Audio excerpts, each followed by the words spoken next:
A fabulous Friday afternoon. Welcome to the Jason Gregor Show on Sports 1440, coming to you live on Oilers Nation YouTube, where the Edmonton Oilers, oh mama, things aren't good for the Edmonton Oilers. Nor myself, but we'll get to that in a second. The Edmonton Oilers lose their fourth consecutive game to the 32nd place San Jose Sharks. Sharks score 3 goals for only the second time all season. The Oilers score 2 again. Their power play had 2 chances in the first 11 minutes of the game. Nothing. They had a power play in the final 2.5 minutes. Couldn't capitalize. Yeah, they outshot the Sharks 41-18. But again, it's a situation. You've got some guys struggling offensively. And when you have that happen, you cannot make an egregious decision that leads to odd man rush. You just can't do it. You cannot do it. And until the Edmonton Oilers players collectively decide that that's not acceptable anymore, they're not going to win. It's that simple. It is the Gregor Show, presented by PlayAlberta.ca, Alberta's only regulated online gambling website, where 100% of the revenue stays right here in the province. Go to PlayAlberta.ca. And the text line, I know it's going to be humming, 833-401-1440, our Jiffy Lube inbox. So, you know what? Like, you can come out and rant and rave, and trust me, I've done a lot of it over the years. Here's the thing about the Oilers. That I know a lot of people, you're frustrated right now, and I think as a fan, you have every right to be. You care about your team, you want your team to do well, and they're not playing up to their standards. There's no doubt in my mind they're not playing up to their standards, right? Firing Jay Woodcroft today, what would that do? Now, it would appease some people's emotional frustration, but it's not going to solve the problem. Now, that doesn't excuse Jay Woodcroft. I want to make that abundantly clear. Jay Woodcroft, the one error that he has made that's clear to me, in my opinion, this season has been he will not hold his top 6 and top 6 forwards, top 4 defensemen accountable. Ryan Huska is a rookie head coach in the NHL. Jonathan Huberdeau, $9.5 million player, was benched for a third period because he just wasn't playing well. Now, it wasn't because of one game. It was collective. Overtime, it's like a last resort for a coach. But lots have done it. John Cooper's benched Stamkos and Kucherov, for goodness sakes. These guys won a Stanley Cup, and he did it. But not in Edmonton. When you have a team that continues to repeat the same issues, right? On Monday, it was Evan Bouchard. Last night, in the first 2 periods, Darnell Nurse was the Oilers' best player. He scored the goal. He was all over the ice. He was playing well defensively. It was great. And then in the first, and that one's, it's tough. He has the puck in his stick on the offensive blue line. The Oilers have complete possession. Ryan McLeod's wide open in the corner. Now, he's not in a dangerous place. All Nurse has to do there is just dump the puck down to McLeod. But he tries to make a play. And I know part of it's like, well, geez, I don't want to punish guys for making play. But that's not the time to try to make that play. What the hell are you doing trying to spin off of Carpenter? You are at the blue line. Everybody knows at that point there's not many people behind you. Just dump it down to McLeod. The Oilers keep the puck in the offensive zone. They keep the pressure on. Now maybe the San Jose guys pinch down on McLeod. He gives it back to Nurse. Maybe get a shot on net. Who knows what happens? I don't know. But I know what happened when he didn't keep it in. They go down and score an odd man rush. It's 3-1. And that's the back-breaking goal. It was 3-2 in Vancouver. There was 30 minutes left. Bouchard can't make a play. He can't do that play. And Darnell Nurse, the exact same thing. Darnell Nurse just took 40 minutes where he was the best player and threw it on the fire. Just like, wasted it. And it happens far too often. And it's different players all the time. It's not just the third pair defensemen. It's not just their bottom 6 forwards. It's everyone. Matthias Ekholm outlined this problem at the start of the season. What did Matthias Ekholm said? Hey, we have to get comfortable playing tight games. We have to get comfortable knowing that we don't have to win the game or tie the game on this shift, on this play. And then you see Bouchard and Nurse go against that, and it costs you. And guess what? If it was one time, you live with it. If it happens even once every 10 games, you live with it. But this is every game. Look at the Dallas game. I shouldn't say every game because they didn't do it against Calgary. Look at the Dallas game. Look at the Ranger game. Okay? This is an ongoing issue. And the head coach, your job is to try to make the players understand it's not acceptable. But right now, he's allowing it to continue because he refuses to ever sit anybody down. It's like, oh, just don't want any conflict. Well, we hold the guys accountable. How? Where? Ice time is what your ability is to hold them accountable. You don't fine them. Can't do that. So how are you holding them accountable? So to me, that's on Jay Woodcroft. But guess what? The majority of this problem is on the players. Because these same issues happened under Tom McClellan, they've happened under Dave Tippett, and they're happening under Jay Woodcroft. Now, unless you think you're going to have some whisperer coach who comes in here, oh, now I see what you mean, coach. Oh, we're not supposed to make that play. Okay, got it. Now I won't do it. It's not going to happen. The players themselves have to hold each other accountable. It's just that simple. And right now they're not because it keeps happening.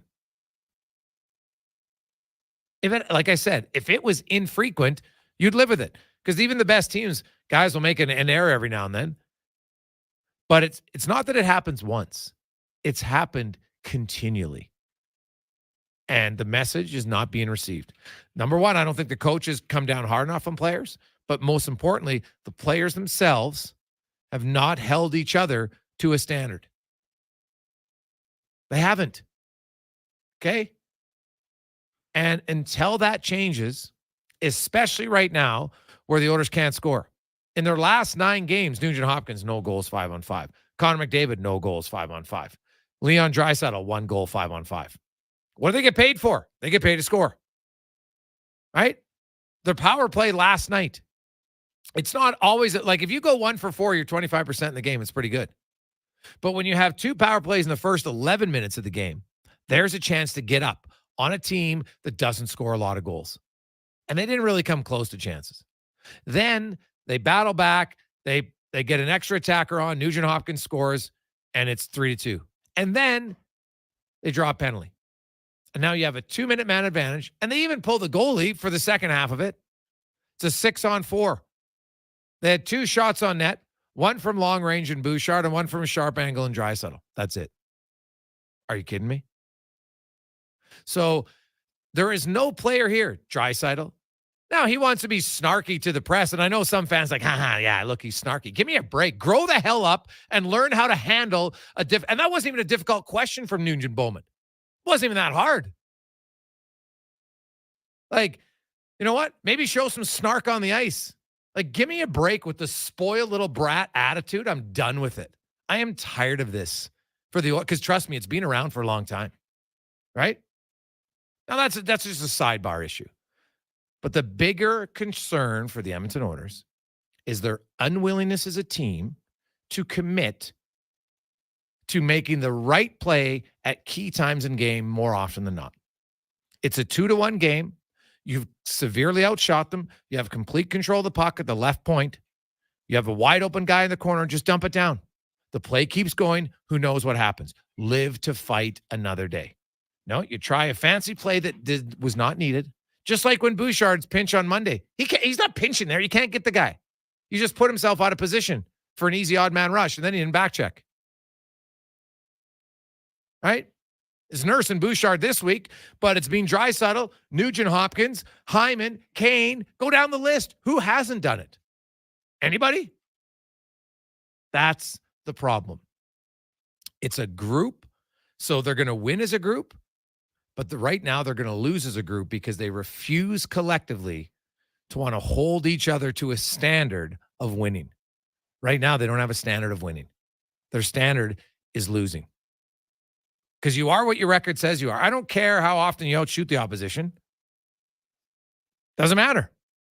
Especially if you're not generating lots of second, third opportunities. Getting a lot of outside shots, that's wonderful. shoot right in the guy's pillows all the time. Well, that's great. It's a shot. It's not overly difficult to save. But when you look at this play right now, and I know we get all these texts, guys, the power play makes or breaks the team. KM, no, it doesn't. Have you not been watching? The Oilers' power play was 40% in the playoffs. Don't say it makes or breaks them. It didn't break them. They scored a lot. They can't learn how to limit goals against. That's the issue. Okay, that's the issue. Until they do it, they're not winning. It's that simple. They couldn't win in the playoffs, and this season right now, hey, I get the guys, hey, even the best players will lose their confidence. It happens. That sucks, but that's reality. We've seen it. But guess what? You got to work your way out of it. You need to work your way out of it. You can't pout. You can't have bad body language. That's a bad leader. Can't do it. So suck it up. Work smarter. Work smarter. I don't even think it's about a working hard thing. It's working smarter. And this team refuses to do it. So the players hold each other accountable. And the head coach, grab a set and feel free to send a message to a player. I'm not talking benching guys for 2 or 3 games. That's unrealistic. I'm not going to bench Evan Bouchard for 2 games. That'd be stupid. But if I benched him for the last 8 minutes of the second period to send a message to try to get his attention, and it's never just Evan Bouchard, make no mistake. It's like when a guy pulls the goalie. It's not just the goalie's fault. Sometimes, sure, but there's other games where you're just getting spanked and it's a mercy pull. But at some point, you have to have the courage as a head coach. And especially if I'm Jay Woodcroft now, guess what? If I don't do it and they keep losing, you're done. Right? Like his future in Edmonton is on the line right now. So he has to get out of his comfort zone, be comfortable being uncomfortable. Might have to sit Leon Draisaitl down for 8 minutes of a period. Maybe Nurse, maybe Cece. I don't care who it is. And you can't start the next game by doing it. The opportunity's passed. It has to be in the moment so the player truly understands that's the standard. I just didn't meet it. It doesn't mean he's in the doghouse forever. Not at all. Many players have been benched. Many this year have been benched. They come back, they play fine. But, calling for the coach to get fired, I know it's fun, and people last night, oh, they're done. And, people are trying to say, oh, look, they're mind reading the coach said. I watched that clip 1,000 times. I still don't know even remotely close if that's what Jay Woodcroft said. I'd be surprised, but you never know.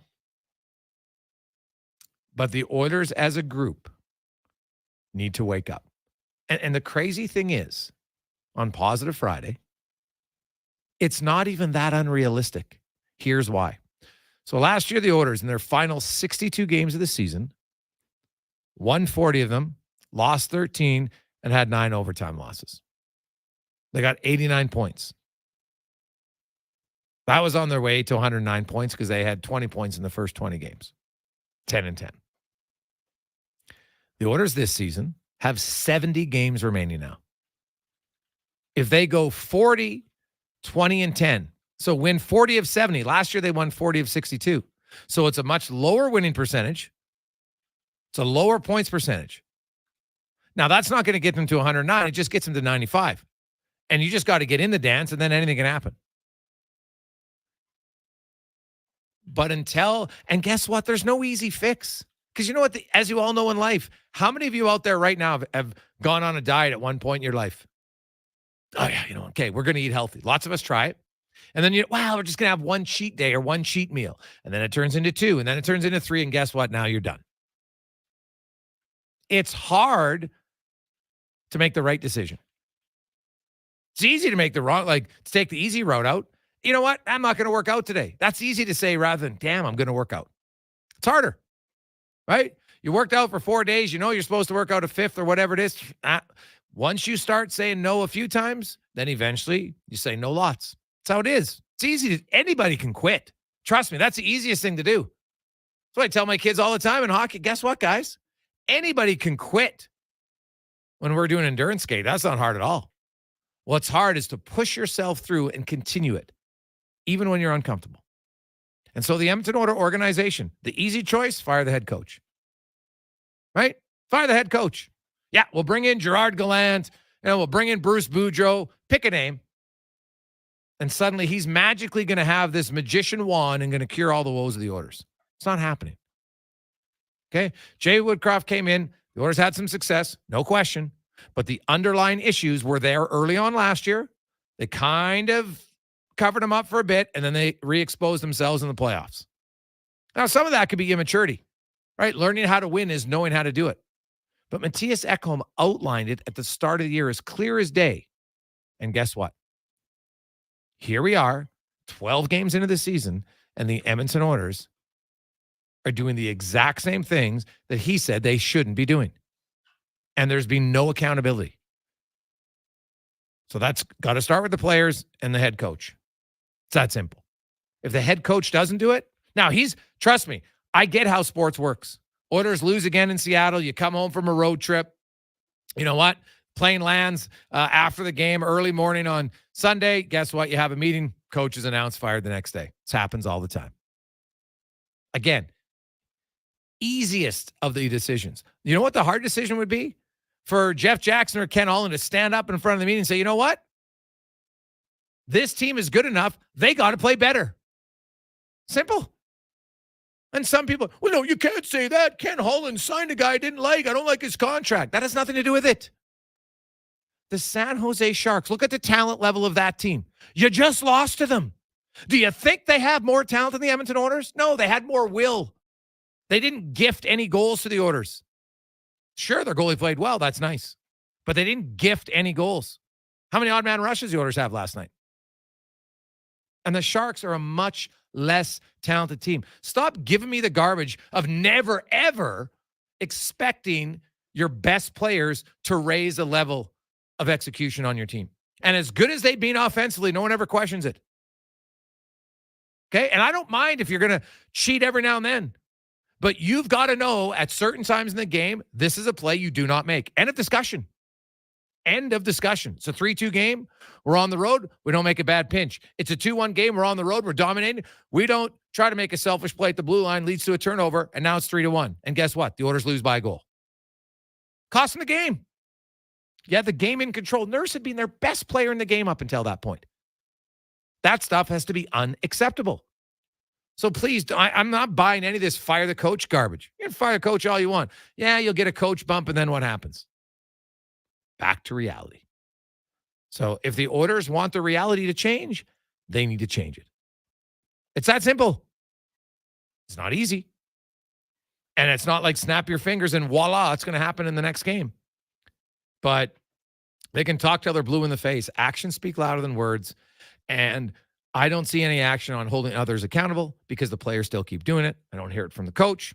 So to me, it doesn't matter what they say. Until they start showing it, then they're going to keep losing. The minute they want to commit to it consistently, they won't win every game, but they'll start to win more games. 833-401-1440. Got a lot of text to get to coming up on the show. Craig Button will join us and more. It's a Gregor Show presented by PlayAlberta.ca. When basketball legend Shaquille O'Neal joined the team at Papa John's, he brought some big ideas. But his biggest idea is the Shaq-a-Roni pizza. It's a massive pizza designed to feed big appetites and make a big impact. It comes with 8 foldable Shaq-sized slices, loaded with extra cheese and extra pepperonis. But what makes it really big is that for every Shaq-a-Roni sold through December 31st, 2023, Papa John's donates $1 to Second Harvest to provide 3 healthy meals to people and agencies in need. The Shaq-a-Roni is bigger than pizza. Get yours today for only $21.99, only at Papa John's. Silent Ice Sports and Entertainment is an innovative market leader across Western Canada with sports and entertainment properties including the Alberta Junior Hockey League, Spruce Grove Saints, the Junior Prospects Hockey League, Silent Rides Charter Company, and the Hockey Super League. Silent Ice also owns the Western Hockey League Seattle Thunderbirds and operates the Morinville AAA Arena. A new state-of-the-art entertainment center is set to open in Nisku, which will feature 2 sheets of ice, including a 1,600-seat arena and restaurant with a viewing area. Action Electrical is expanding throughout Alberta. With the recent acquisition of Big Hill Electrical Services in Cochrane, Action Electrical is the most diversified electrical contractor in Alberta. What does this mean for Action Electrical and Big Hill Electrical Services? It means that they are able to support their clientele all over Alberta with the same high level of professionalism and integrity. From conception to completion and beyond, throughout Alberta, contact the professionals at actionelectrical.net today. That's actionelectrical.net.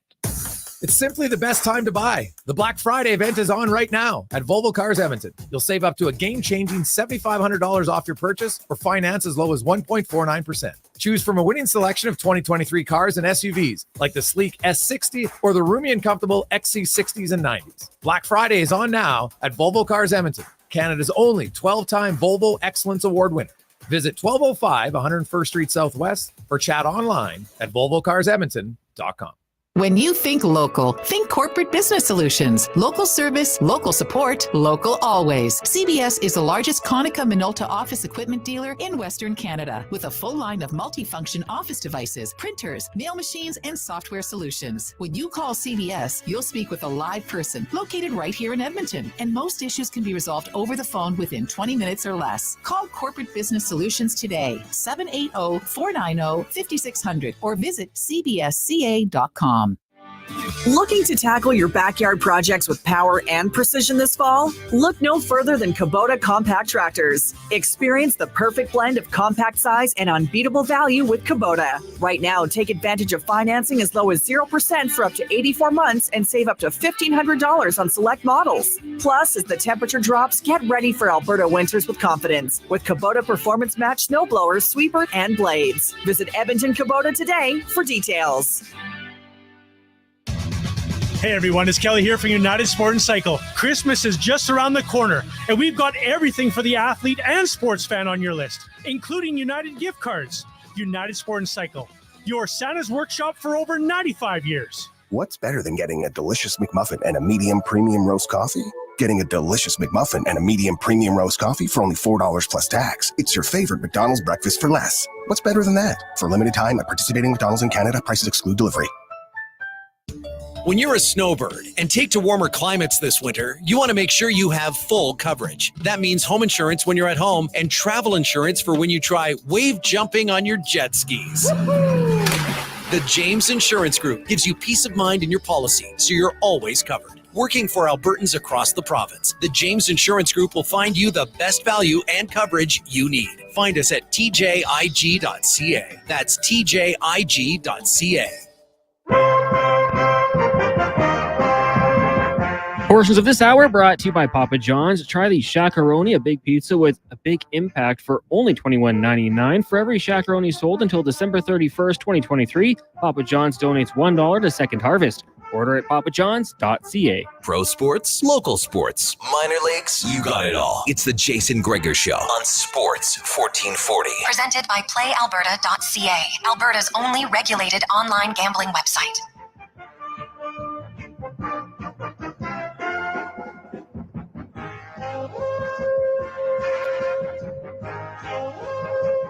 $2.24, Sports 1440. Hey, Gregor, are you fired up just because you're growing your hair?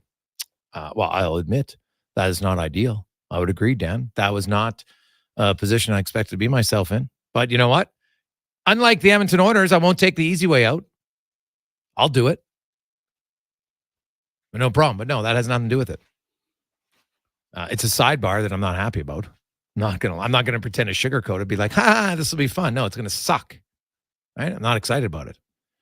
But I will say this.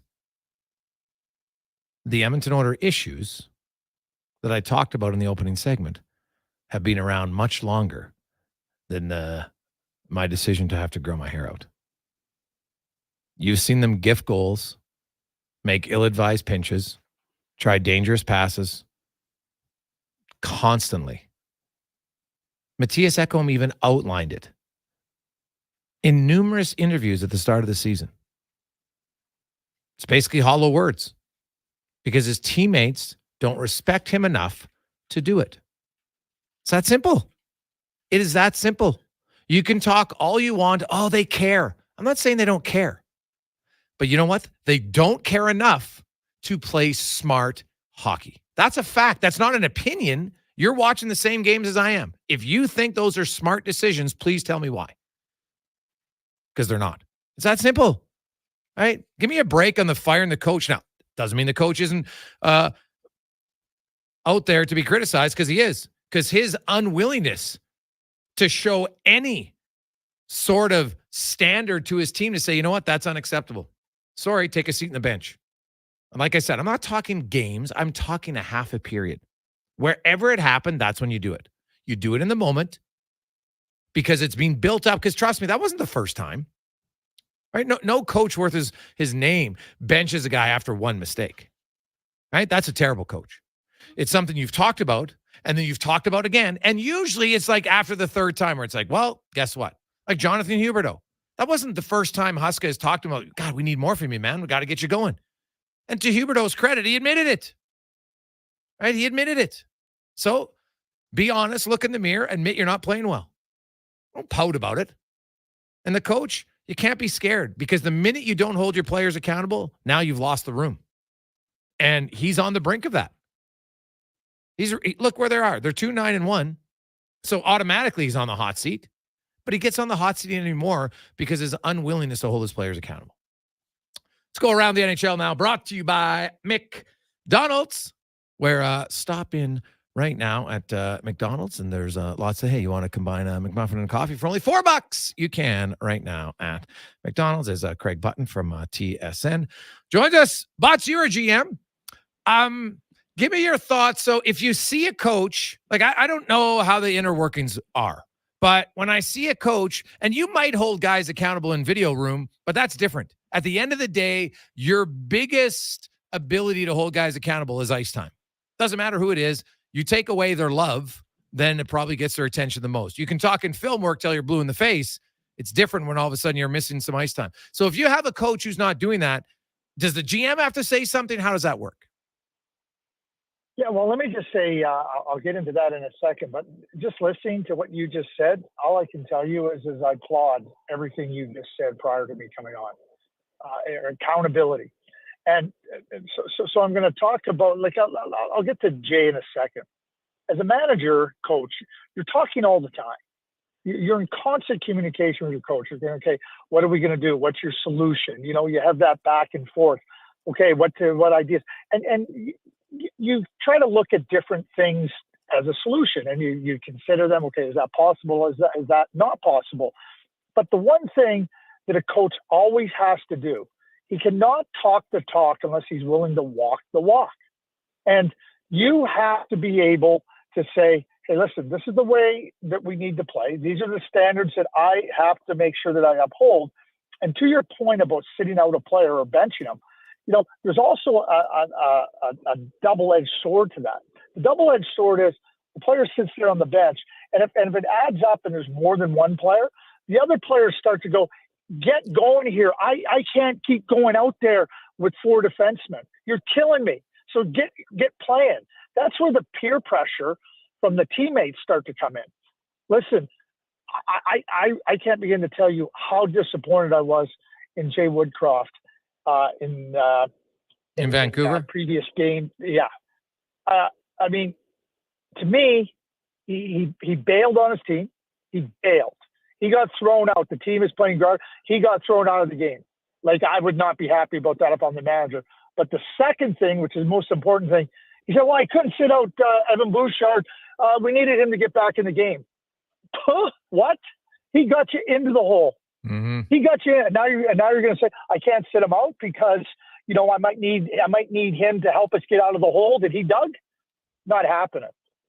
Jay's got a big problem here. Like, you're right. Some of the players are not performing very well. Same mistakes. Jay's not performing very well either. Yeah. And so as a GM, Craig, would you sit down and say, so Jay, help me understand why you're like Johnny Gaudreau, big time free agent signing. He was benched by a rookie head coach. Jonathan Huberdeau, big free agent signing. He was sat down to try to get attention from a rookie head coach, right? Like no offense to Evan Bouchard. He's not Johnny Gaudreau or Jonathan Huberdeau.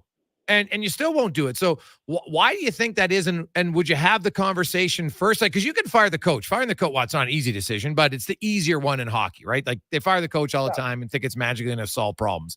They could bring in Bruce Boudreau. They can bring in Gerard Gallant, Craig. If the players aren't willing to hold themselves accountable, even, I don't care who the coach is, not going to work. But would Ken Holland ask Woodcroft, like, how does those relationships go in your experience?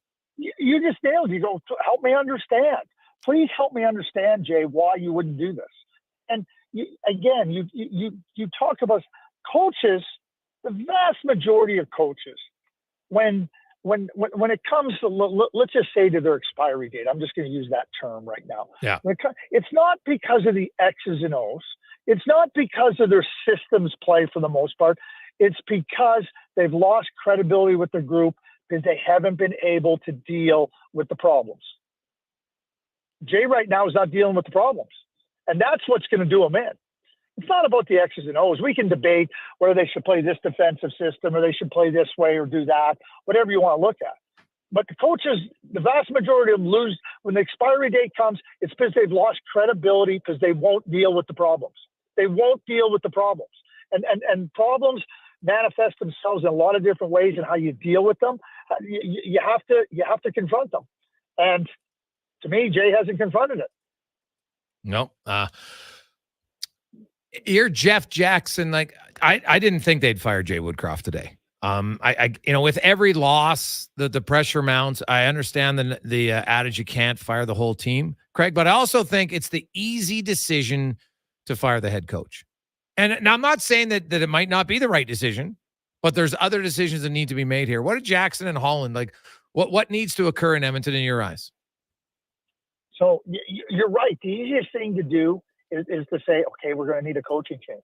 But the hardest thing, once you come to that decision, who's going to replace him? Yeah, exactly. Replace him? Like that's not it. That is where you got to look at, like, okay, how is this going to work? Who's the person that could come and do it?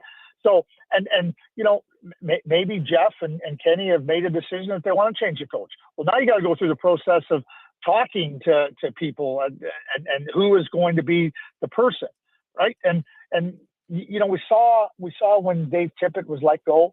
Dave Tippett and Jim Playfair were let go. So you start to think, okay, if it's Jay, is it Jay and others? And now you got to think about the whole kind of building up another coaching staff.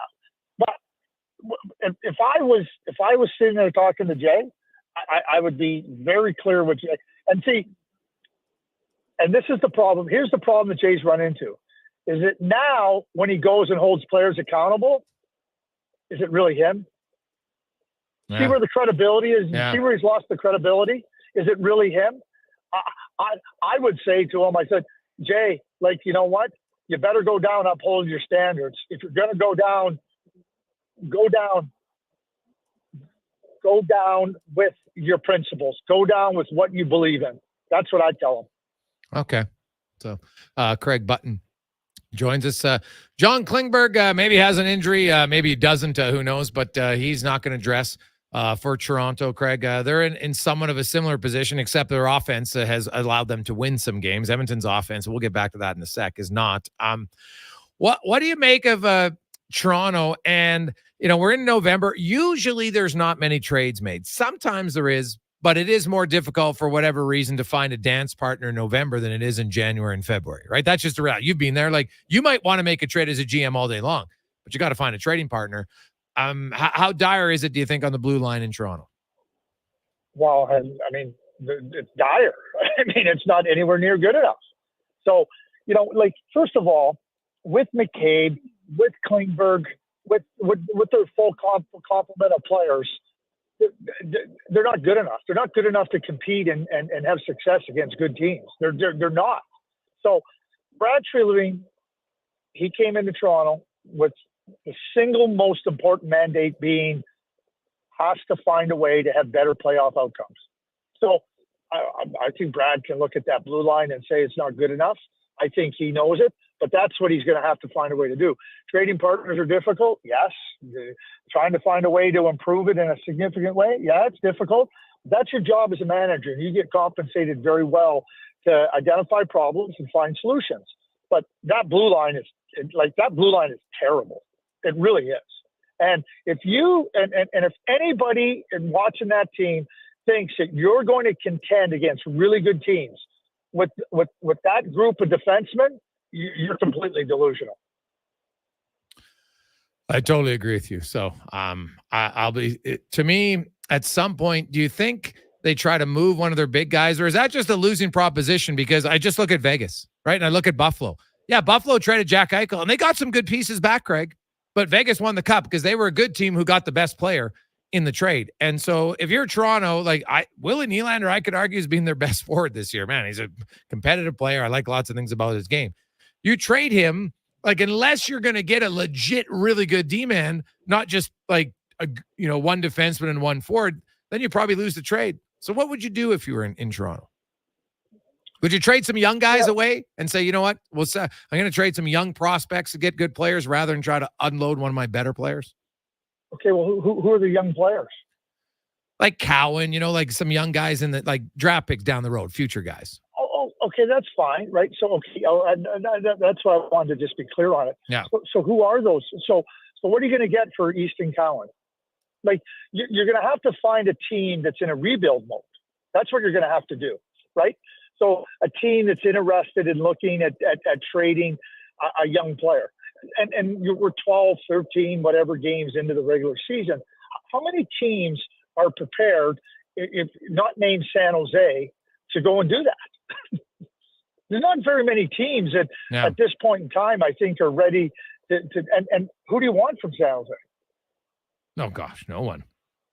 Well, I mean, I'm not trying to I agree. Be down on San Jose, but like, again, it's a blue line. Okay. Like, it's a blue line that isn't anywhere near good enough. Like, and we can talk about Klingberg. Reeves, Bertuzzi, and Domi have been really poor collectively, the four of them. That team isn't as good as last year's team that finished the season. They're not as good. And so Brad's in there to change playoff outcomes. He's not doing it with that group. So I think he's got a big, massive challenge in front of him. Yeah, no, that's fair. I mean, do you think Craig Conroy's ready to go and trade defensemen for young players? No, probably I don't know. Not. Yeah, no. Well, yeah, you're right. No, it's true. That's what I'm saying. Like, there's not a lot of, like, it's easy to say make a trade, but it's harder to make an impactful trade. That's the thing right there. Somebody that to your team.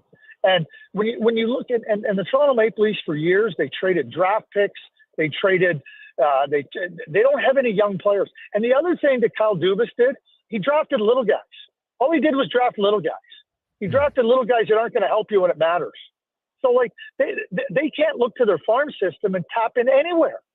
They got nowhere to go except trying to add players somewhere, hope for something, or make a big time trade. Craig Button from TSN joins us.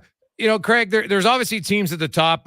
Vegas is going well. Vancouver keeps winning. Some people say, hey, they'll regress a little bit. Well, yeah, of course. Very few teams have an 808 points percentage all year long, or 10-2-1, but you can't take away the points they've had. And they played quite well in some games. They've got some elite players at forward, defense, and goaltending, which really helps.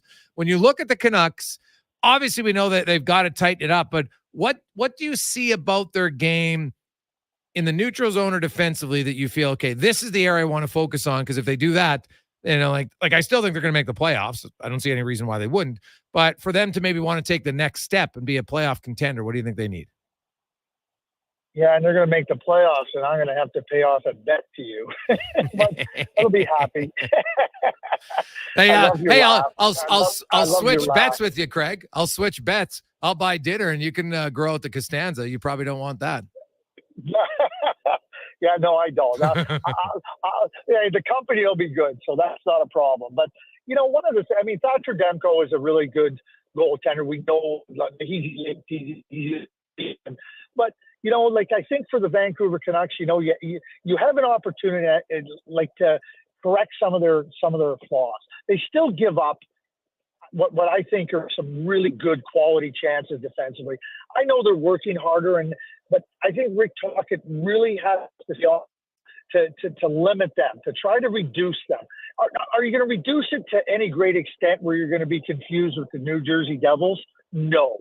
But I think that that's the area that they got to really work on with respect to making sure that they can tighten up a little bit. And again, they're in a stage where, they've made the incremental improvements and the improvements have helped. But you still got to work on some of with your team.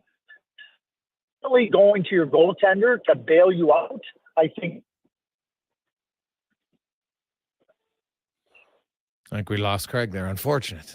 Yeah. And I think that. Yeah. So I know. Well, we'll get him. Fortunately, I got to go to break anyway. So it's unfortunate timing, but good timing at the same time with Craig Button from TSN. That was Around the NHL, brought to you by McDonald's. Will return. We have Cam Tate joining us later on. Also in the show, Laurian Munzer. We'll go to Seattle. The Kraken will be without Jordan Eberle. Had a scary incident in practice where he got sliced by a skate blade, a pretty deep cut, and so he is out. And you'll see Shane Wright in the lineup for the Kraken tomorrow night. Spec will be by. Wanye Gretz. We got the Friday edition of Help Your Neighbor. And more. Lots of texts flying in. 833-401-1440. We'll get to those. And your phone calls, 833-401-1440 next on the Jason Gregor Show. Presented by Alberta.ca. Lifeline, and every now and then we need to take care of them too. Cochran's Automotive services your vehicle with pride. When you need to fix it up, bring the whole family fleet. Junior's WRX, Mom's MPV, Dad's 1500, or even Grandpa's old 88. All makes and models are welcome. Trust Cochran's Automotive to professionally repair your family's pride and joy. They've got you covered for Volkswagen diesel timing belts too. Call 780-452-5001. Some things just work together. Sticks and pucks, cleats and AstroTurf. Your love for the game and Papa John's passion for better ingredients, better pizza. Nothing pairs with the game like Papa John's. Crafted with signature sauce, toppings, and original fresh dough. They're the champion of pizza. And now you're the champion of winning deals. Just order at papajohns.ca. Use promo code SPORTS20 and score 20% off any regular menu price order. Better ingredients, better pizza. Papa John's. That's SPORTS20. Looking to tackle your backyard projects with power and precision this fall? Look no further than Kubota compact tractors. Experience the perfect blend of compact size and unbeatable value with Kubota. Right now, take advantage of financing as low as 0% for up to 84 months and save up to $1,500 on select models. Plus, as the temperature drops, get ready for Alberta winters with confidence with Kubota Performance Match snowblowers, sweeper, and blades. Visit Edmonton Kubota today for details. Your furnace is broken. Legacy Heating and Cooling will give it a good talking to and make it smarten its act up right now. Call Legacy. Call Legacy. If your furnace is disobedient and refuses to heat. Call Legacy.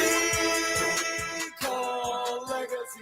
If you just want some peace of mind this winter. Call Legacy. Call Legacy. Plus, Legacy never charges overtime rates. Always call Legacy Heating and Cooling. No, if I lift this up and then hit it right here. No, it's hit, then lift. What are you guys doing? We can't get this thing to work. For guaranteed same-day service, call Franco Sorgiovanni at Corporate Business Solutions before someone makes it even worse. Most issues can be resolved within 20 minutes or less. Corporate Business Solutions is an authorized Konica Minolta office equipment dealer for sales and service. Call CBS today at 780-490-5600 or visit cbsca.com.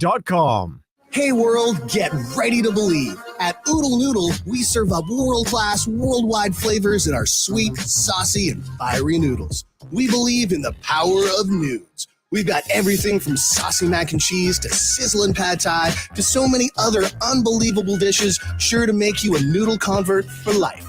You've got to taste them to believe it. Don't be a skeptic. The proof is in the noodles. Check us out at oodlenoodle.ca. Oodle Noodle. We believe in noodles. Thinking Thinking about solar power? Action Electrical wants to eliminate your entire home or business power bill and keep more cash in your pocket. With effective paybacks in 5 to 9 years, give solar a chance with Action and put your lazy roof to work. Alberta is the second highest province for the amount of full sunlight hours, and with system life exceeding 25 years, solar power is like a McDavid draft pick. Still have questions about solar power? Contact the professionals at actionelectrical.net today. That's actionelectrical.net. Does anyone buy an RV in the fall? I mean, why would you go to all the trouble to find just the right one when you can't enjoy it until the spring? Only someone like Rick Showers from Noble RV would know the answer. Ain't that right, Rick? That's right, Bob. You'd be surprised how many people buy their RV from us in the fall. It's a buyer's market. The people who sell their RVs with us are often a little more motivated to sell this time of year. And that means a better deal for you. And when you buy your quality used RV from No Bull now, I cover the cost of storage and winterization for the coming winter. So you can pick it up in the spring, ready to roll, without paying an extra cent. Winterization and storage? That can cost quite a bit, Rick. Not when you come to No Bull. Our inventory is constantly changing. Something we have today, we might not have in the spring. So the best time to find the RV that's right for you is anytime. And that's No Bull. NoBullRV.ca.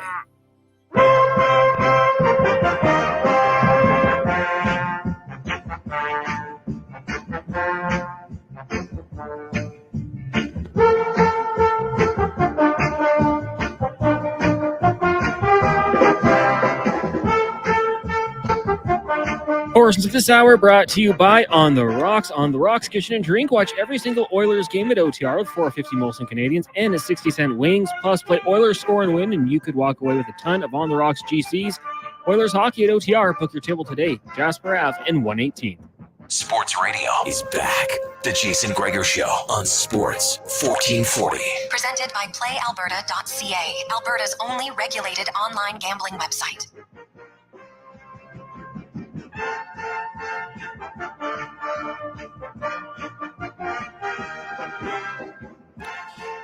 $2.48, positive Friday. Sports 1440 live on Oilers Nation YouTube. The text line 833-401-1440. Same phone line if you want to get your thoughts in texts or calls. We'll do that right after we get to the 2-minute warning with Cam Tate. Of course, Cam, a longtime journalist in town, has cerebral palsy, in a wheelchair, and a really smart guy, witty. At times, it's tough for him to communicate orally. So with the powers of technology today, Cam gets to now share his thoughts on the radio in the 2-minute warning. Here's Cam Tate. Thanks there, Big J Fast Eddie here. Today's topic in Oiler Council. Talk to me now in Oiler Council. Here we go. There are thousands of ideas floating around today after the San Jose Sharks gobbled the Oilers 5-2 last night. With respect, we submit the following thesis. Call me a sentimentalist and one who embraces the past, but with the Oilers in such peril and disarray. Let's ask the following questions. Do you think Stuart Skinner would learn a few things from Grant Fuhrer? Billy Ranford, Dwayne Rollison on defense. Do you think perhaps the Oilers' embattled defensive outfit would pull up the chin straps if Paul Coffey, Kevin Lowe, Charlie Huddy, Lee Fogelin, Chris Pronger were on the ice running drills up front? McDavid and Draisaitl having a few practices with Gretzky, Curry, Anderson, Messier, Smith, Waite, and others. And watching the practice, chomping his 5-day unlit cigar, Glenn Sather. We know the Oilers love to bring the alumni back for celebrations and ask the boys how much they love coming back. You might need a few hours to listen to the stories, but they love coming back to celebrate, right? I bet they would come back in a second to help. And the Oilers need help. Not now, but right now. The names I've suggested are winners, Stanley Cup winners. They know, and get this, they know how to win, which raises the most uncomfortable question. Have the Oilers bought into the misinformed mindset that they are champions without getting to the Stanley Cup final, let alone win the damn thing? It's painfully obvious the Oilers management and coaching staff cannot relay that important message. So why not bring in great players who created the Oilers legacy and let them show how it's done? 2-minute warning with Cam Tat, Monday and Friday. Jason Gregor Show, Sports 1440. Cam Tat. Oof. You're so fired up. It's not even saying the man's name right. Cam Tate, not Tat. But, I like it. Honestly, it's an interesting idea. I wouldn't go for it. The ghost of the past, it's the past. It's decades ago. The players today, Edmonton has shown at times they will play how they're supposed to play. The problem is they've shown an unwillingness to do it consistently. Now, it's hard. That's what separates the teams who win and the teams who don't. The amount of talent on the top competitive teams, it's not like the Vegas Golden Knights were blessed with an infinite amount of more talent than the other teams that they beat. They had a good team, right? Very talented team, but they weren't blessed across position to position. Way better, way better, way better, way more skilled. No. They do have good defense, but they played a consistent system. That's what they did, right? That was they played to their strengths, and everybody played to it. Yes, they got contributions from lots, so that helps. No doubt in my mind. And now you look, here's what's crazy about winning, it's addictive. And so everybody wants to win, but many people aren't committed enough to do what it takes to win. It's no different than lots of people daydream. Oh, geez, I'd love to be an actor. Do you want to put in all the grinding hours away from the camera to be successful? It's hard, right? And there's lots of people who are in the American League who have the talent to be NHL players, but don't have the consistency. They choose not to. Happens all the time. Doesn't matter. We've seen top picks. We've seen third rounders, fifth rounders, seventh rounders. It's hard. It's hard to find, especially in a physically competitive endeavor like sports. Right? It is. But think about what your job is right now. In most cases, the people who do the most work, who show up, who grind all the time and work smart, not just hard, they have success. The person who's willing to do what others aren't at times, that's what gets you forward. And a lot of the work to being a pro athlete happens in the off season. And it happens away from the ice. Sleeping properly, committing to eating properly, committing to a stretching routine, committing to do whatever you have to stay healthy. That's a huge commitment, and it is hard, man. It's relentless. There's really no downtime. And then when you get on the ice, you've got to take that exact same mindset, and you need to do it whatever. If our system is this, I got to play it that way. Even if I'm an offensive-minded player, and we're going to play a passive forecheck, I'm not going to get the puck a lot, but guess what? We can win that way. If you want to win, you stay on the team. And if you don't, because you don't like how you play, eventually they get rid of you. That's just how it goes. That's not new, right? Lots of winners have talked openly about how, you know what, you had this guy on your team and he just didn't fit into the culture of your team. Some players are selfish. They aren't willing to play a certain way because A, they've never done it. Maybe it's uncomfortable. They don't like change. There's a host of reasons. Host of reasons. So for the Edmonton Oilers now, they need to look and find out and have a calm conversation. Like yelling and screaming, sometimes that's necessary. But you just have to calmly go around the room and say, okay, this and be, because whatever, if they've said they have a standard, they aren't living up to it. Because there's no chance what you have watched as a fan this year is the standard. Right? None.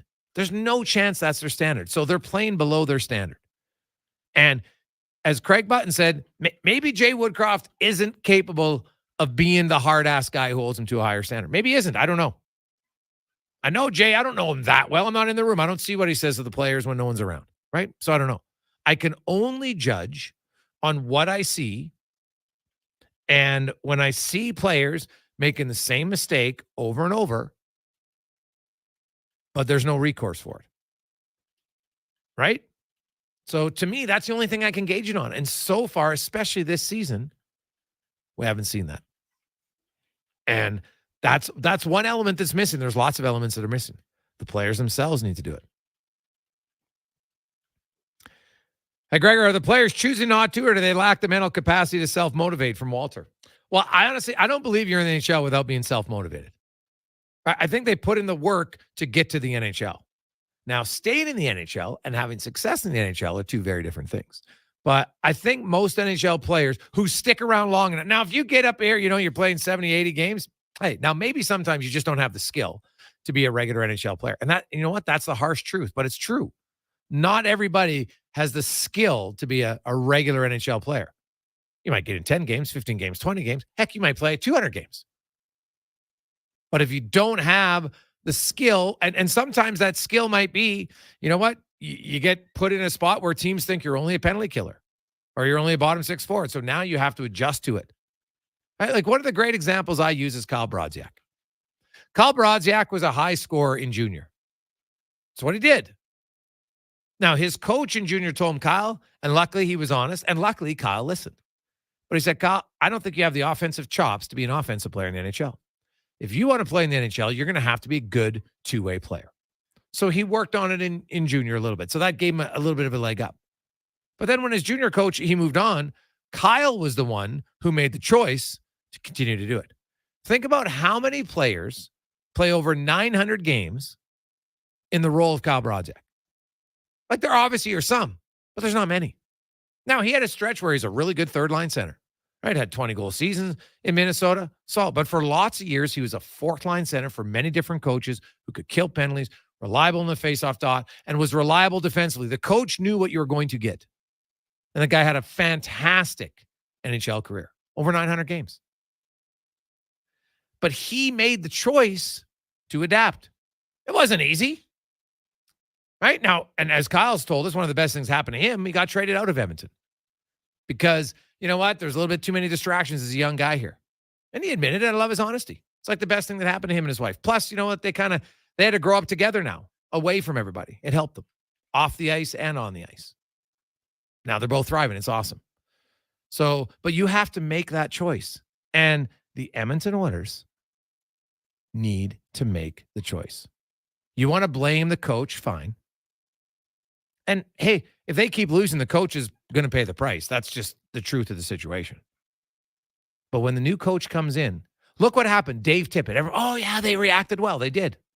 But now it's 120 games. It's actually 132 of Jay Woodcroft. And guess what's happening? The same problems are emerging again. So all that happened was you kind of masked the issue. It's like some prescription drugs, man. You take the drug to alleviate the pain, but it doesn't fix the problem. The Oilers need to go deep and fix the problem. Hey, guys, was there a year when the Lightning were Stanley Cup favorites and absolutely blew the season? The GM held steady, didn't panic, and then came the next year to win the Cup? I can't recall exactly, but I know you can, from McKenna. Well, Darren, good question. 2015, Tampa Bay goes to the Stanley Cup final and loses. 2016, make the playoffs. I think they were a 99-point team, so solid team, right? Lost in the second round. Then in 2017, they missed the playoffs. Not by a lot, but they missed the playoffs.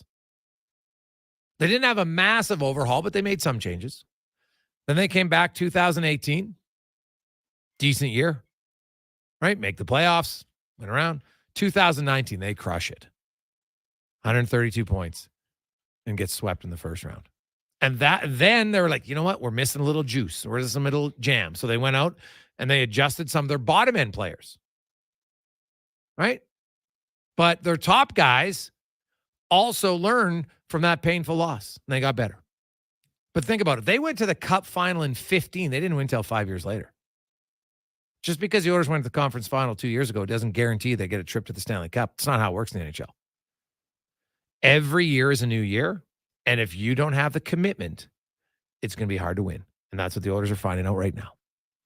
And like I said, to me, I have no problem if eventually they relieve the coach of his duties. I just believe that if you don't fix the real problem, and please, I know we're getting a lot of texts, well, Gregor, it's their power play. Their power play's not going, they lose. Was their power play going last year? Yes or no? Doug, was it going last year? Did it go well in the playoffs? What was their power play percentage in the playoffs? 30? So their power play went fine, Doug. Do you know what didn't go fine? Goals against.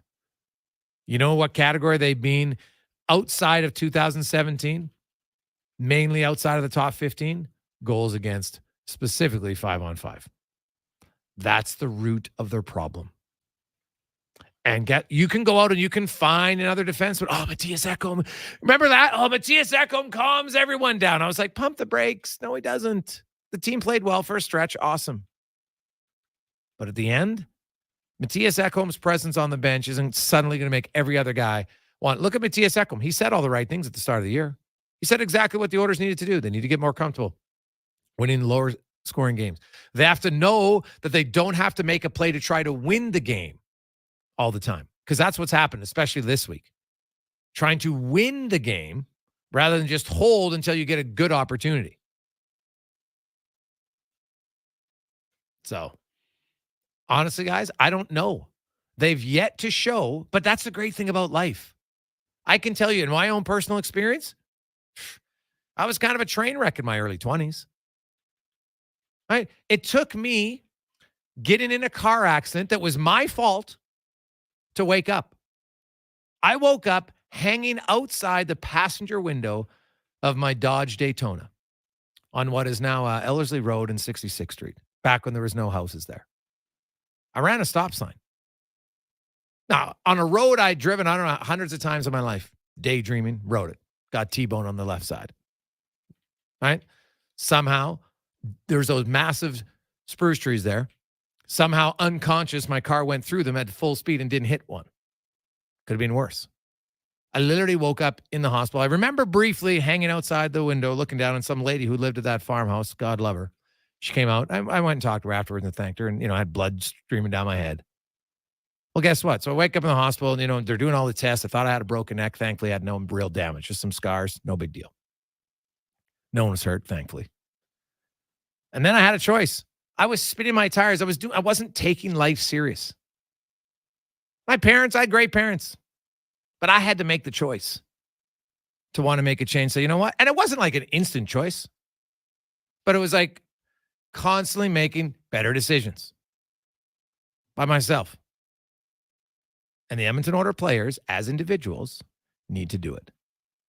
You can't have some coach, come on, Darnell, come on, Evan, come on, Leon, come on, Connor. It's not how it works. Okay? You're in the NHL. They can't hold your hand on the ice. When you're on the ice, the coach isn't yelling and screaming at you what to do. They say nothing. Because first of all, it's not going to matter. You don't have time. You're dead if you have to overthink it.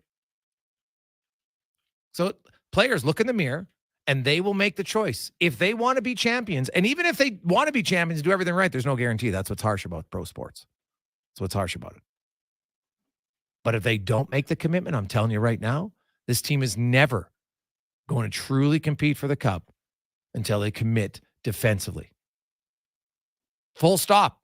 There's nothing else to talk about because that's their weakness. It's been their weakness for every year for the last 7, except 2017. It was the only year they were top 10 in goals against 5-on-5. They're good defensively. Every other year, it's been a struggle. So figure it out if you want to or not. It's their choice. Quick break. Let's get to the Con Man and Sports 1440 update brought to you by BIE Engineering, specializing in all your residential, commercial, and industrial structural engineering needs. Go to BIEENG.com.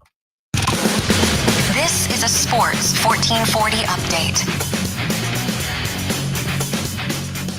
6 games on the ice tonight in the NHL. You've got the Wild taking on the Sabres. The Flames head to Toronto. Panthers host the Hurricanes. Devils take on the Capitals. Sharks in Vegas. And the Flyers up against the Anaheim Ducks. The Oilers in action tomorrow night taking on the Seattle Kraken. NBA in-season tournament group play gets back at it tonight. You've got the 76ers taking on the Pistons. The Nets in Boston. Grizz host the Jazz. Timberwolves taking on the Spurs. Clippers in Dallas. Suns host the Lakers. And the Thunder take on the Kings. In the AJ tonight, Spruce Grove will host Whitecourt and Drumheller in Sherwood Park. Both those games start at 7 tomorrow night in Sherwood Park. Saints and Crusaders meeting. The Edmonton Oil Kings in action down in Calgary, taking on the Hitmen tonight. Those two teams home and home tomorrow night. It's at the Ice District at 7 o'clock. University of Alberta Golden Bears football team in action tomorrow. Hardy Cup taking on the UBC T-Birds. That gets going at 2 o'clock Mountain Time. Golden Bears hockey in action tonight, taking on Mount Royal University in Calgary. Tomorrow they'll be back at the Drake at 7. On the flip side, the Pandas, who also take on our MRU, are hosting tonight at 7. And then tomorrow in Calgary and down at the Saville Center, the Bears and Pandas volleyball team's hosting tonight and tomorrow, taking on Trinity Western. Coming up in hour 2 of the Jason Gregor Show, we'll be joined by Olympic gold medalist Laurian Munzer and the voice of the Seattle Kraken, Everett Fitzhugh. I'm Connor Halley. This has been a Sports 1440 update. This is Sports 1440, a Stingray radio station broadcasting on Treaty 6 territory. Download the free iHeartRadio app and listen to CKJR wherever you go. What's better than getting a delicious McMuffin and a medium premium roast coffee? Getting a delicious McMuffin and a medium premium roast coffee for only $4 plus tax. It's your favorite McDonald's breakfast for less. What's better than that? For a limited time at participating McDonald's in Canada, prices exclude delivery. Rodeo clowning felt like an exciting opportunity. Boy, was I ever wrong. The bulls. So predictable. But you know what's exciting and unpredictable? PlayAlberta.ca. I can bet on any sports game, play online casino games anytime, and buy lottery tickets anywhere. PlayAlberta.ca. Go all in on excitement. Sign up today and get over $100 in welcome bonuses. Remember, if you gamble, use your game sense. One call does it all. Action Electrical is proud to celebrate 50 years of providing complete electrical services and a full circle of care, including projects, service, TAG, and energy. From humble beginnings in a small Sherwood Park basement to a family-run business, the Action Electrical stamp can be found on some of the most iconic schools, office buildings, and warehouses across Canada. From conception to completion and beyond, contact The Professionals at actionelectrical.net today. Everyone loves a comeback. Hi, I'm Colin from Cantork. The flame of Edmonton sports fever burns bright. Cantork proudly continues our partnership with Jason Gregor, excited to re-enter the arena of sports radio on Sports 1440. Order the juice, get the points. Now at Booster Juice, it's rewarding to be loyal. Introducing the Booster Rewards app, the reward program to give you a boost. Order on the app and enjoy 1 berry point for every $1 you spend. Redeem it for tasty Booster Juice treats, like your favorite smoothie, a Booster Ball, grilled fresh wraps and paninis, and cool Booster Juice merch. And with the Booster Rewards app, the more you order, the more you enjoy. Download the Booster Rewards app today. Order, earn, enjoy. Silent Rides is one of Alberta's premier bus charter companies. With state-of-the-art motor coaches, we provide our customers with the safest and most reliable ground transportation. Our seatbelt-equipped buses have become the preferred carrier for many local sports teams, tours, corporate outings, and other various travel across Western Canada. For more information and to request a quote, contact Ted Nakamura at 780-940-0880 or visit silentrides.ca. It's simply the best time to buy. The Black Friday event is on right now at Volvo Cars Edmonton. You'll save up to a game-changing $7,500 off your purchase or finance as low as 1.49%. Choose from a winning selection of 2023 cars and SUVs like the sleek S60 or the roomy and comfortable XC60s and 90s. Black Friday is on now at Volvo Cars Edmonton, Canada's only 12-time Volvo Excellence Award winner. Visit 1205 101st Street Southwest or chat online at volvocarsedmonton.com. Need a change to winter tires? Drop by a Mr. Lube location for no appointment tire service and sales. Open 7 days a week. If you're in Spruce Grove, visit Mr. Lube on the corner of Century Road and McLeod Avenue. Or shop tires online at MrLube.com. Did you strike out on booking Network Travel's 2023 baseball trip to see the Jays play by the Bay in Seattle? Well, registration is now open for the 2024 trip next season. Want to fly in for the Sunday, July 7th game and return the same day? Or do you want to fly in Saturday morning and catch both games that weekend with an overnight stay? Either way, it won't be long before Network Travel has a full count for both options. So book today at networktravel.ca. Are you winter ready? Don't put off those repairs or maintenance to your trucks or trailers while the cold weather sets in. Call Murray's Truck Parts Locators. Get your trucks in now to make sure you don't end up stranded. From alignments to inspections and engine overhauls, Murray does it all. He can even source parts when you need them and cut down on wait times. Call Murray's Truck Parts, 780-678-2128. Murray's Truck Parts Locators, just minutes west of Camrose. This is the Jason Gregor Show on Sports 1440. Favorite us right now. Powered by PlayAlberta.ca. If you gamble, use your game sense. Learn more at gamesense.ab.ca. Portions of this hour brought to you by Cantork. We've continued developing tools and are excited to announce our newest design, the battery-powered nut runners. 4 models from 500 to 3,000 foot-pounds with more on the way. Learn more at cantork.com. Sports Radio is back. The Jason Gregor Show on Sports 1440. Presented by PlayAlberta.ca, Alberta's only regulated online gambling website.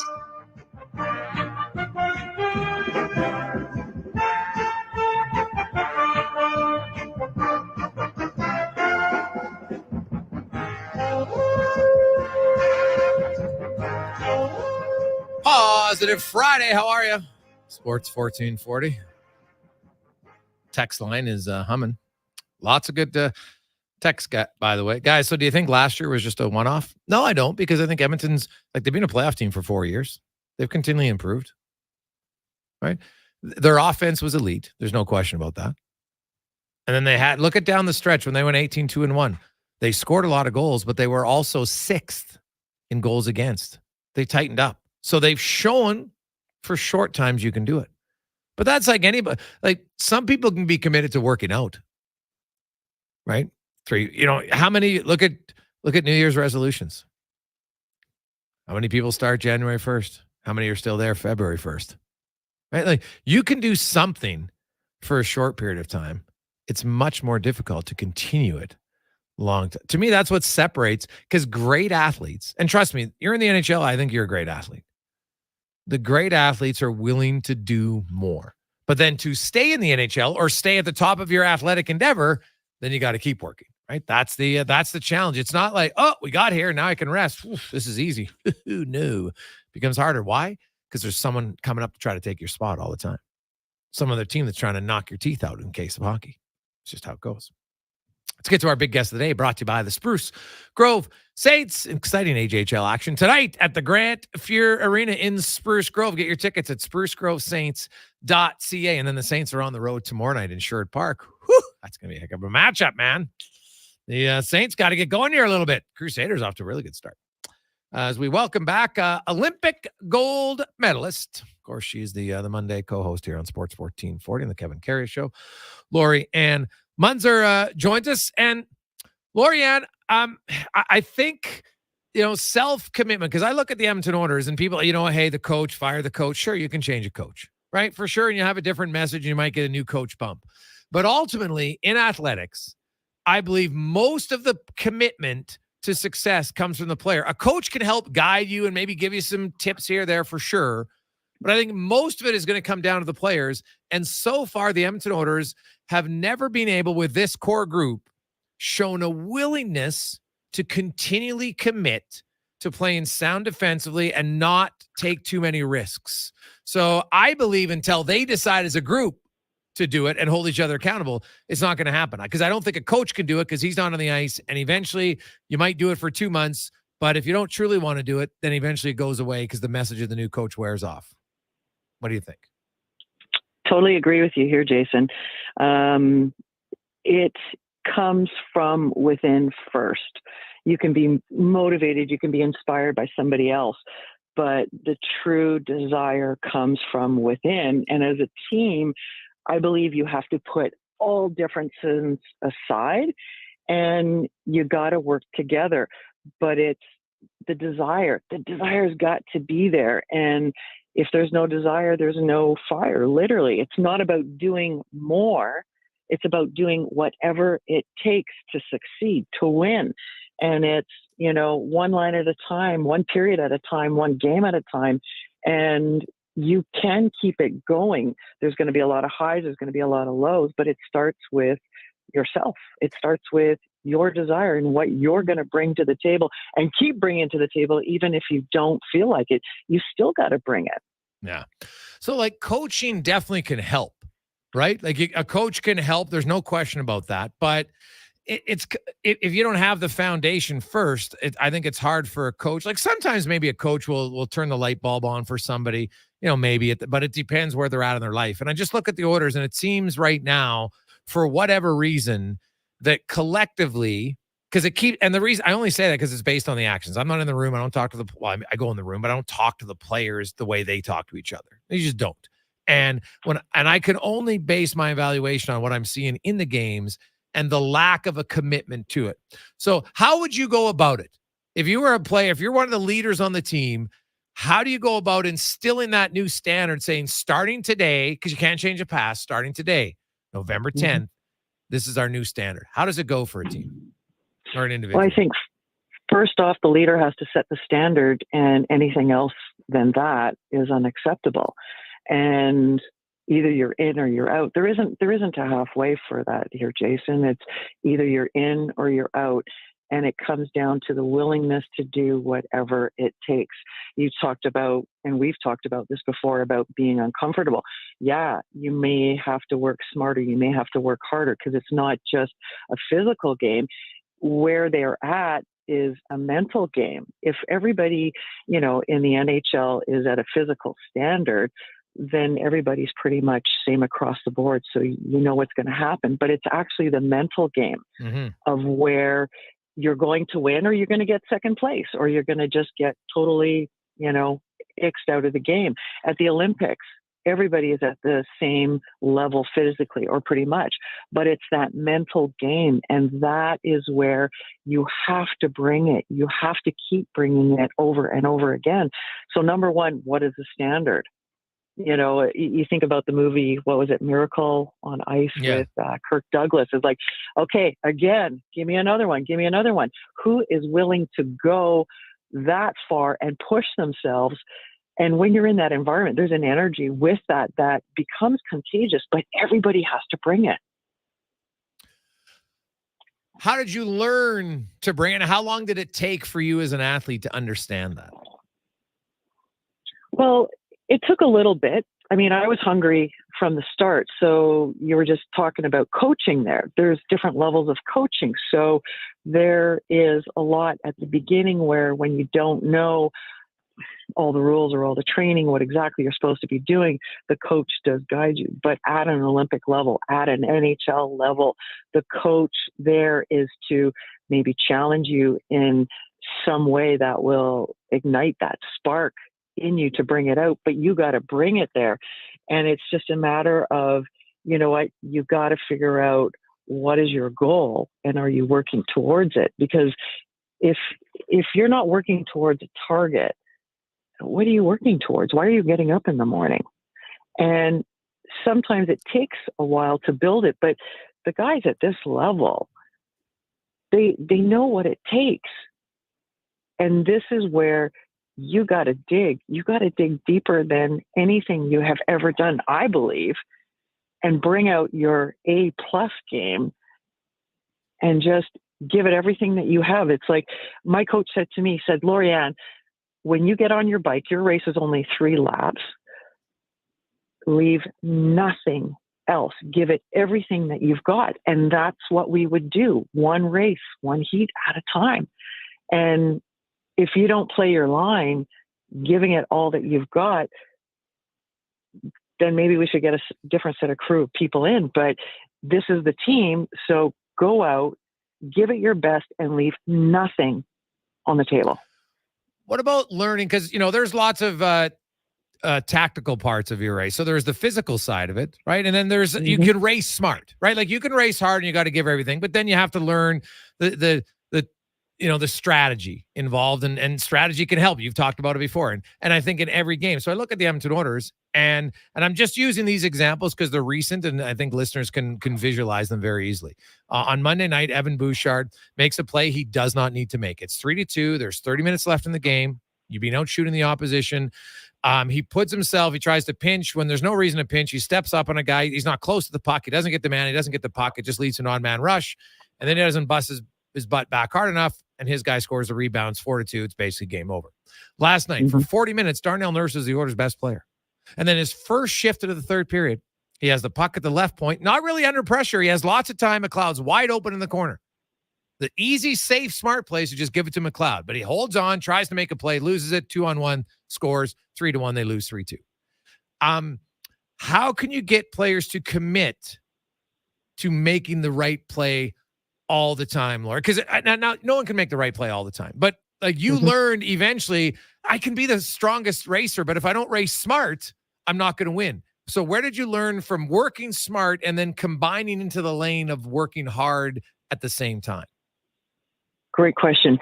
So working hard is the physical prowess and presence that you bring. The one component that will separate the different levels is the mental game. So that's where it becomes racing smart. A lot of athletes I see, and that I've also talked to and worked with, is the overthinking part.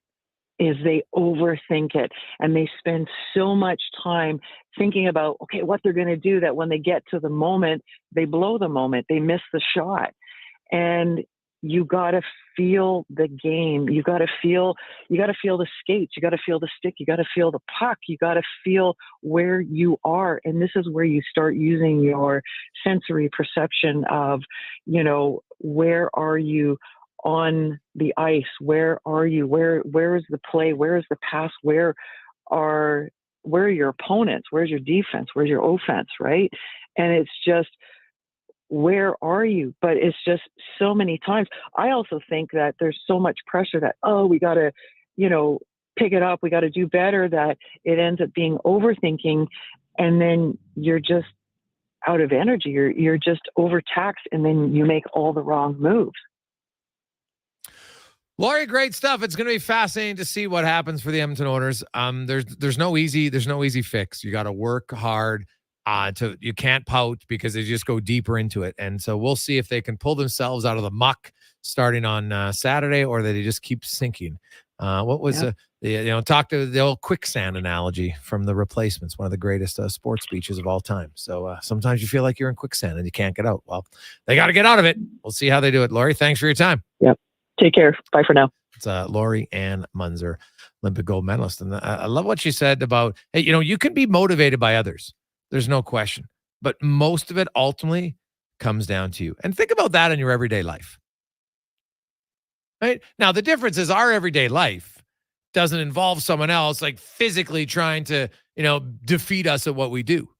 So it's a little bit different, but still, I don't care what you do in your job, and if you need your boss to come in and be like, hey, good morning, Tim, you're looking great today, Tim. Wow, it's going to be a great day, like every day, then, Tim's probably not going to be the great worker. But the person who, you get that once in a blue moon, because I don't know any human being that doesn't like some positive reinforcement. But eventually it comes down to you. The Oilers will go into Seattle. We'll take on the Kraken, a team they've had lots of success against. We'll find out, how are the Kraken looking? Shane Wright is up. Jordan Eberle is out. Talk about the goaltending and more on Seattle's side when we return on Jason Gregor Show, presented by PlayAlberta.ca, coming to you live from the E-Well studio. What's better than getting a delicious McMuffin and a medium premium roast coffee? Getting a delicious McMuffin and a medium premium roast coffee for only $4 plus tax. It's your favorite McDonald's breakfast for less. What's better than that? For a limited time at participating McDonald's in Canada, prices exclude delivery. What's better than getting a delicious McMuffin and a medium premium roast coffee? Getting a delicious McMuffin and a medium premium roast coffee for only $4 plus tax. It's your favorite McDonald's breakfast for less. What's better than that? For a limited time at participating McDonald's in Canada, prices exclude delivery. Your furnace is dead. It's time to replace it before winter crushes you. Legacy Heating and Cooling is practically there already. Yeah, we're working in your basement, doing a replacement. The work is so earnestly building your legacy. With no payments and no interest for 1 year, you gotta call Legacy. Replacing your dying furnace before it's too late, that's how you build your legacy. Legacy Heating and Cooling. At The Brick, we're not just proud of this city and its rich sports history. We're proud partners of it. The Brick started right here in Edmonton over 50 years ago. And when we're not cheering on the Oilers and Oil Kings live at the game, or the Edmonton Elks under the bright stadium lights, we're in our stores, providing everything you need to cheer them on in your home. The Brick, supporting Edmonton sports teams and fans since 1971, saving you more. Saturday nights were made for WHL hockey at Rogers Place, starting at just $20 a seat. Tomorrow night, the Battle of Alberta returns to Ice District, WHL style, as your Edmonton Oil Kings throw down with the Calgary Hitmen. Catch junior hockey at its finest. Plus, every Oil Kings home game, score kids' food combos for $10 or less. The Battle of Alberta, WHL style. It's family fun that's second to none. Oil Kings Hitmen, tomorrow night at 7. Great family entertainment at Rogers Place starts at just $20 a seat. Save on day of game pricing now at oilkings.ca. The NFL lives at the Canadian Brew House with killer prizes and $1 tankards of Bud and Bud Light every game day. Enter to win a tailgate barbecue box every Monday night. Thursdays, a chance at the NFL home opener of your choice next season. And a CBH NFL hoodie could be yours on Sundays. Plus, the ultimate sports trip of a lifetime for 2 to the Super Bowl. Up your odds and enter every time you catch the NFL action at the Canadian Brew House. When you hand deliver a hamper to a family in need, everyone's heart fills with joy. Be part of the Holiday Hamper Program, a charitable experience unlike anything in Edmonton. Sign up to adopt a local family, fill a hamper with food and gifts, then bring it to their door and see the difference you're making firsthand. With the rising cost of living impacting so many families, the need has never been greater. Sign up for the Holiday Hamper Program today at holidayhamper.ca. Need a change to winter tires? Drop by a Mr. Lube location for no appointment tire service and sales. Open 7 days a week. If you're in Spruce Grove, visit Mr. Lube on the corner of Century Road and McLeod Avenue, or shop tires online at mrlube.com. Introducing Tim's new Holiday Smile Cookie. 100% of proceeds support local charities, community groups, and Tim Hortons Foundation camps.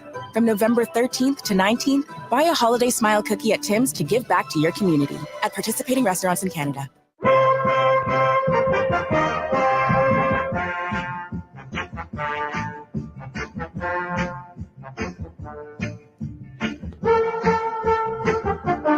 Portions of this hour brought to you by Japa Machinery. Japa is digging deep on their 50-year history of supporting Alberta's construction industry with their line of special edition blackout excavators. Visit japamachinery.com for all the details. Hat tricks, touchdowns, and home runs. Get it all with the Jason Gregor Show on Sports 1440. Presented by PlayAlberta.ca, Alberta's only regulated online gambling website.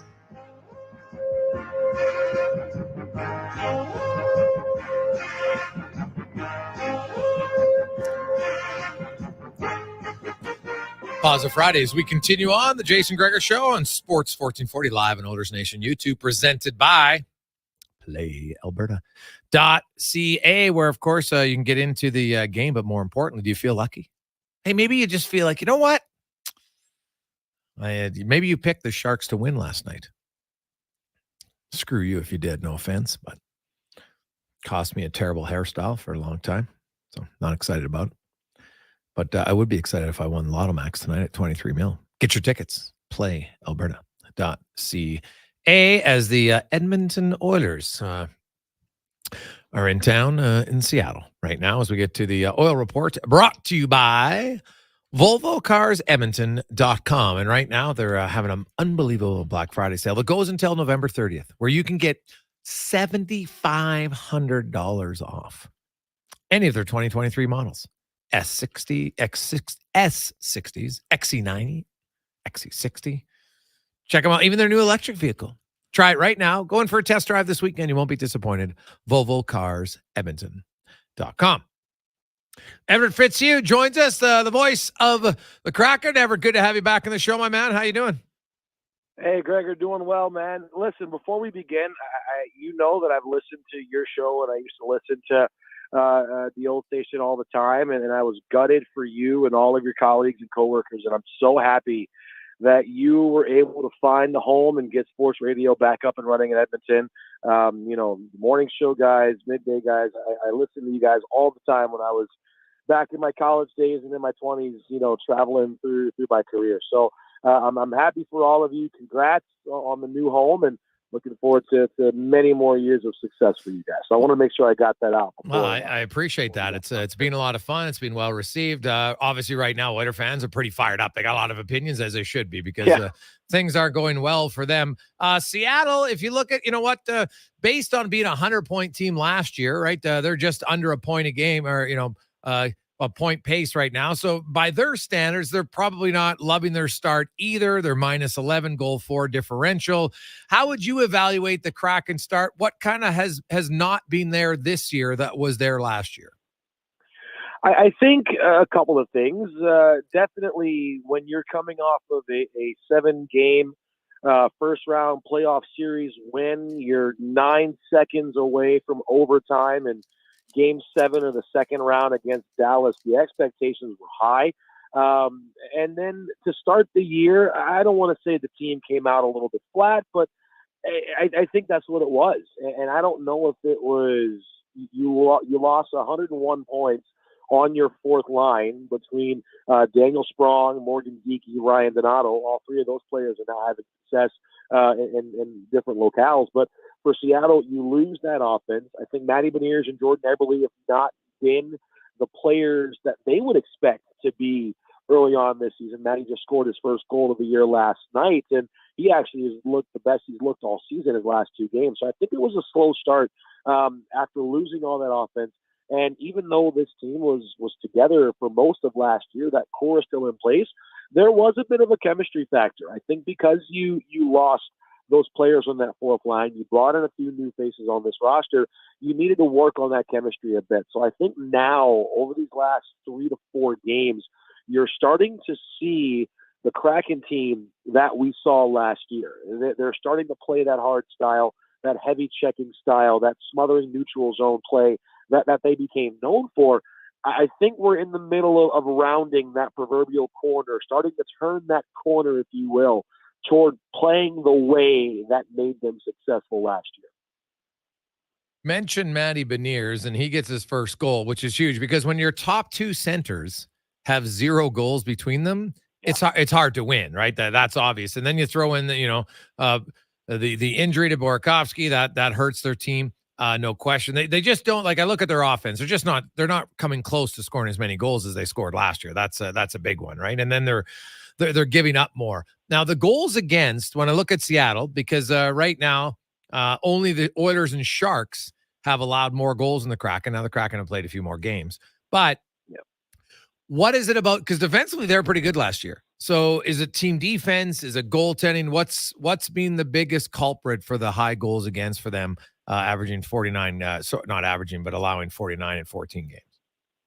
I think goaltending, honestly, that's probably been the one consistent. And last year, there was a lot of talk about the team's collective save percentage being below 900. And, I've always been a big proponent. I don't care if the Kraken give up 5 as long as they score 6. And it seemed like last year the Kraken were able to outscore their problems on a number of nights. That's not the case this year. And I think the biggest issue for Seattle hasn't really been the goaltending. I think it's been the collective effort. And that's the one word that head coach Dave Haxtell has used a lot, a full 60-minute effort, avoiding those dips within games. And again, it's usually a 45, 50-minute effort every single night, but it's a 2-minute stretch here, a 3-minute span there, where the Kraken, they make one mistake, or they're not hard on one puck. They give up a goal on the very next shift. The last couple of games, the last couple of weeks, the biggest issue for Seattle has been holding on to leads. You go back to that 4-game road trip to Detroit, Carolina, Florida, and Tampa. The Kraken were 2-1-1 on that road trip. They let 2-goal leads fall by the wayside in each of those games on that road trip.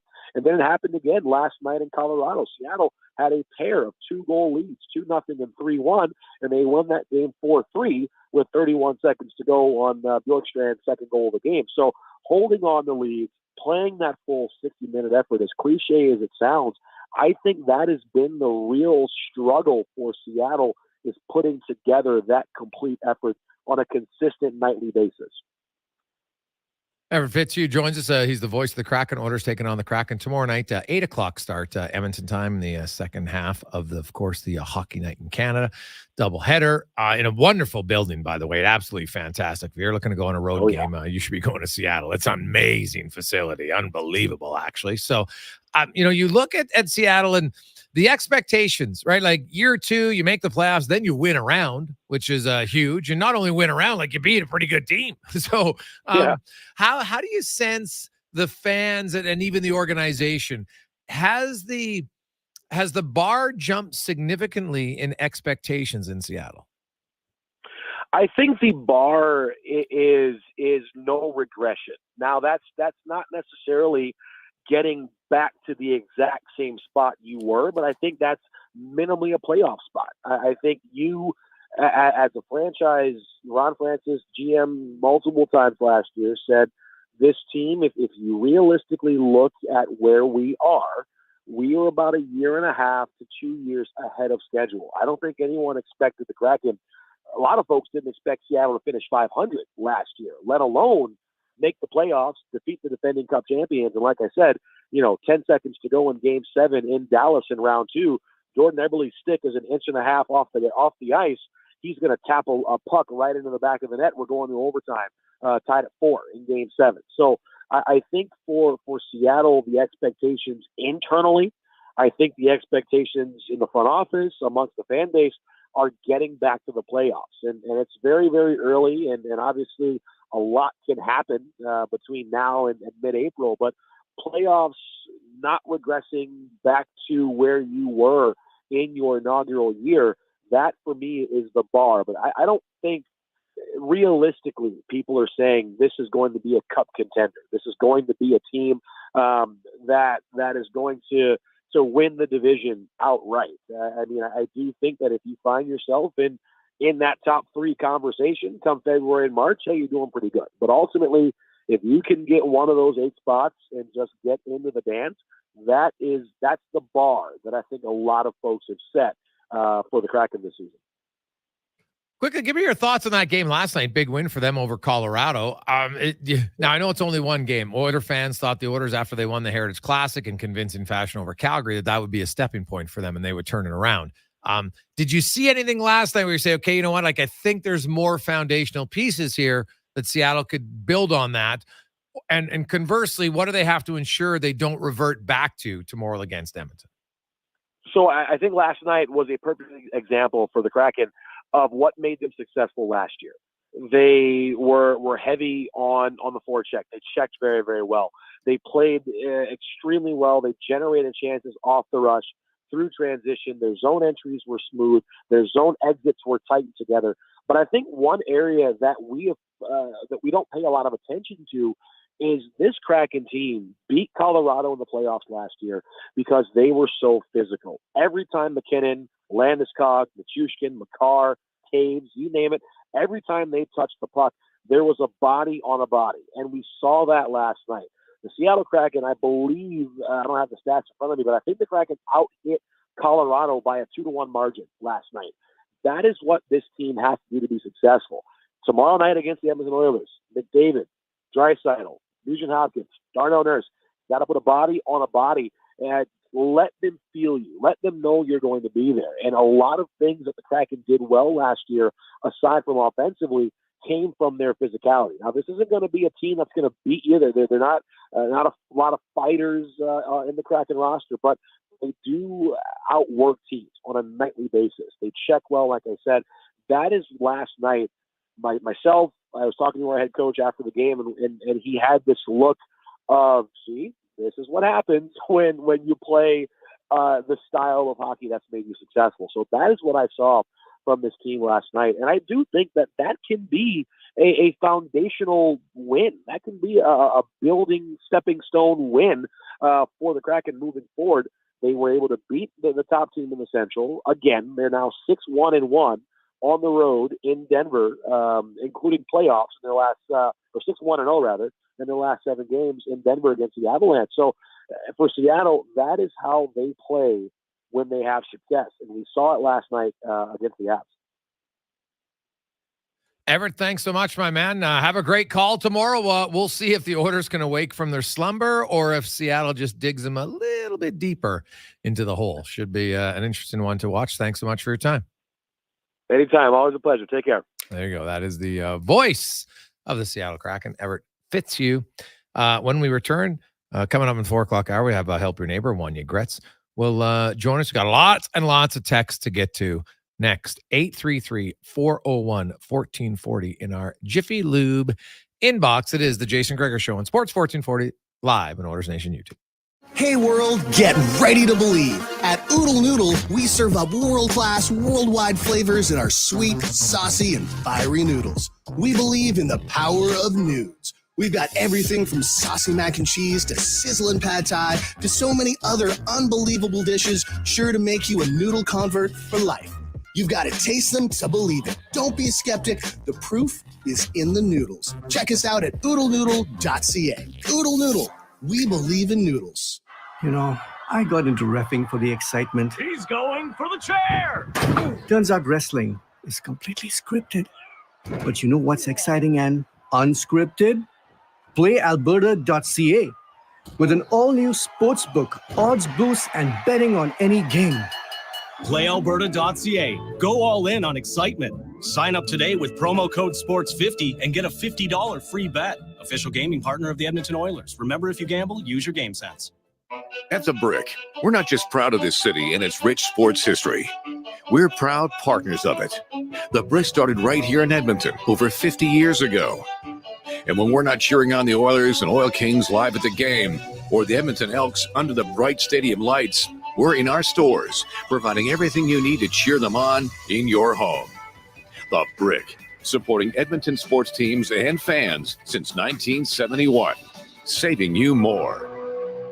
Are you ready to light up your game like Edmonton lights up the ice? Then choose Ewell. Electrical Wholesalers Edmonton Limited offers lightning fast service. Just like your favorite forward, they deliver your electrical supplies in record time. Plus winning quality. They only stock the best. And don't forget about their all-star support. When it comes to customer service, they're the playmakers. So don't sit in the dark. Make the power play and visit Ewell today. Online at ewel.ca, where excellence in electrical meets the heart of hockey. Since 1987, Ram Elevators and Lifts has been raising the bar and more by manufacturing superior elevators for both residential and low-rise commercial buildings. What drives them? A vision of accessibility, because they know that an elevator or lift is more than just a mechanical device. It's the freedom to go where you want. Ram's North American-made elevators, starting as low as $32,900, are rated as the best residential elevators by Forbes magazine. Grounded simplicity, elevated design. Click on trustram.com. How do we do it? Well, at Leading Edge Physiotherapy, we invest. Our money and time goes right back into technology and training, and it's all designed to get you back into shape. We invest in people, the people who really care, and they understand how your body works. Then they combine their experience, training, and skills to work with you to help you solve your issues, be it pain in the back, neck, arm, shoulder, heel, literally head to toe. Leading Edge Physiotherapy, always taking new patients because we keep fixing the old ones. Life shouldn't hurt. Find us at leadingedgephysio.com. What's better than getting a delicious McMuffin and a medium premium roast coffee? Getting a delicious McMuffin and a medium premium roast coffee for only $4 plus tax. It's your favorite McDonald's breakfast for less. What's better than that? For a limited time at participating McDonald's in Canada, prices exclude delivery. Join the conversation on men's health and agriculture. November 16th, AFSC and Do More Ag present Bro Talk, Breaking the Silence. Listen to the real-life stories of men who have faced mental health challenges and discover practical tips and tools to navigate this journey. Connect with others, explore personal experiences, and support one another. Session takes place on Zoom November 16th from 12 to 1 p.m. Register online for this virtual session at afsc.ca. Bro Talk, November 16th. We'll watch out for each other. Together. Need a change to winter tires? Drop by a Mr. Lube location for no appointment tire service and sales. Open 7 days a week. If you're in Spruce Grove, visit Mr. Lube on the corner of Century Road and McLeod Avenue, or shop tires online at mrlube.com. Join the conversation on men's health and agriculture. November 16th, AFSC and Do More Ag present Bro Talk, Breaking the Silence. Listen to the real-life stories of men who have faced mental health challenges and discover practical tips and tools to navigate this journey. Connect with others, explore personal experiences, and support one another. Session takes place on Zoom November 16th from 12 to 1 p.m. Register online for this virtual session at afsc.ca. Bro Talk, November 16th. We'll watch out for each other. Together. Being on this road together means saving twice during the Fountain Tire Road Ready sales event. Save up to $225 on a set of 4 select tires. Plus, get a bonus $50 off any service until December 16th. Book your appointment at fountaintire.com. Restrictions apply. Financing available. Ugh, fine print.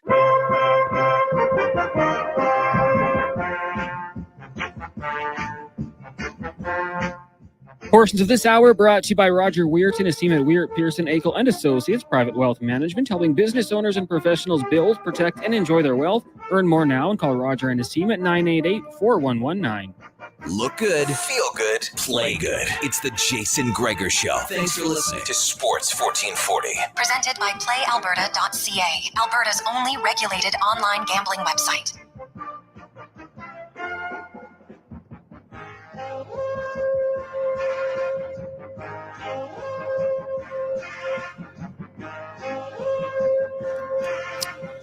Ooh, 2 trade proposals coming in the old text line. Text us 833-401-1440. Welcome back. This is the Jason Gregor Show, presented by PlayAlberta.ca. And the text line is humming. I love it. So, man, got a lot to get to today. Try to get. We obviously can never get to all the texts. There's so many, but we always try to sort through them all and highlight some of the ones that we think are going to be a good conversation starters in our Jiffy Lube inbox, where you can stop in for a full synthetic oil change right now. Winterize, be wise at Jiffy Lube. Hey, guys, what about this for a trade? The Oilers send Bouchard to Ottawa. 3-way deal. Ottawa sends a first rounder to Calgary, and Calgary sends Markstrom to Edmonton, and they retain half. And then they call up Dustin Wolf. Well, they've already called Dustin Wolf. Vladar's playing tonight, and they got Wolf there as well. Markstrom was practicing afterwards. So Calgary's they move Markstrom, I guess, which saves $3 million, right? But they only get a first to their division rival. I'm going to say unlikely that they would do that for $3 million for Markstrom. So probably not. I don't see it. And then Edmonton moves out Bouchard. Now, who's your? Are you going to go Broberg and Desharnais? So then Desharnais down in your top 4. Eek. So I know Evan Bouchard has some struggles at times. Don't get me wrong, but yeah, I don't know if I see that one. P-Man is definitely something that would happen. Hey, Gregor, tuning in a bit late here. 1, are you growing out your hair? If so, I'd like to donate to Gregor Grads, and I'd invite other listeners to come and support you in your follicular endeavors. From the Burglar. Well, Burglar, unfortunately, yes, I am growing it out. Said I would. So, what do you do? I will be going to shopping. I have a toque, but probably will need a few others because there'll be a few times where, yeah, I'll be much more comfortable in a toque. I don't think there's any question about that. Connor Halley has had quite the chuckle discussing the hair with many others, and that's fine. Hey, you know what? I'll do it. Like, it was self-imposed, which is really stupid. Like, to myself, if I look back on it, right? But like, I was watching that game last night. Nugent Hopkins scores, and then 30 seconds later they get a power play. I'm like, they're going to tie this game up. I really thought they were. And then they did absolutely nothing. They didn't come close to scoring on that power play. God.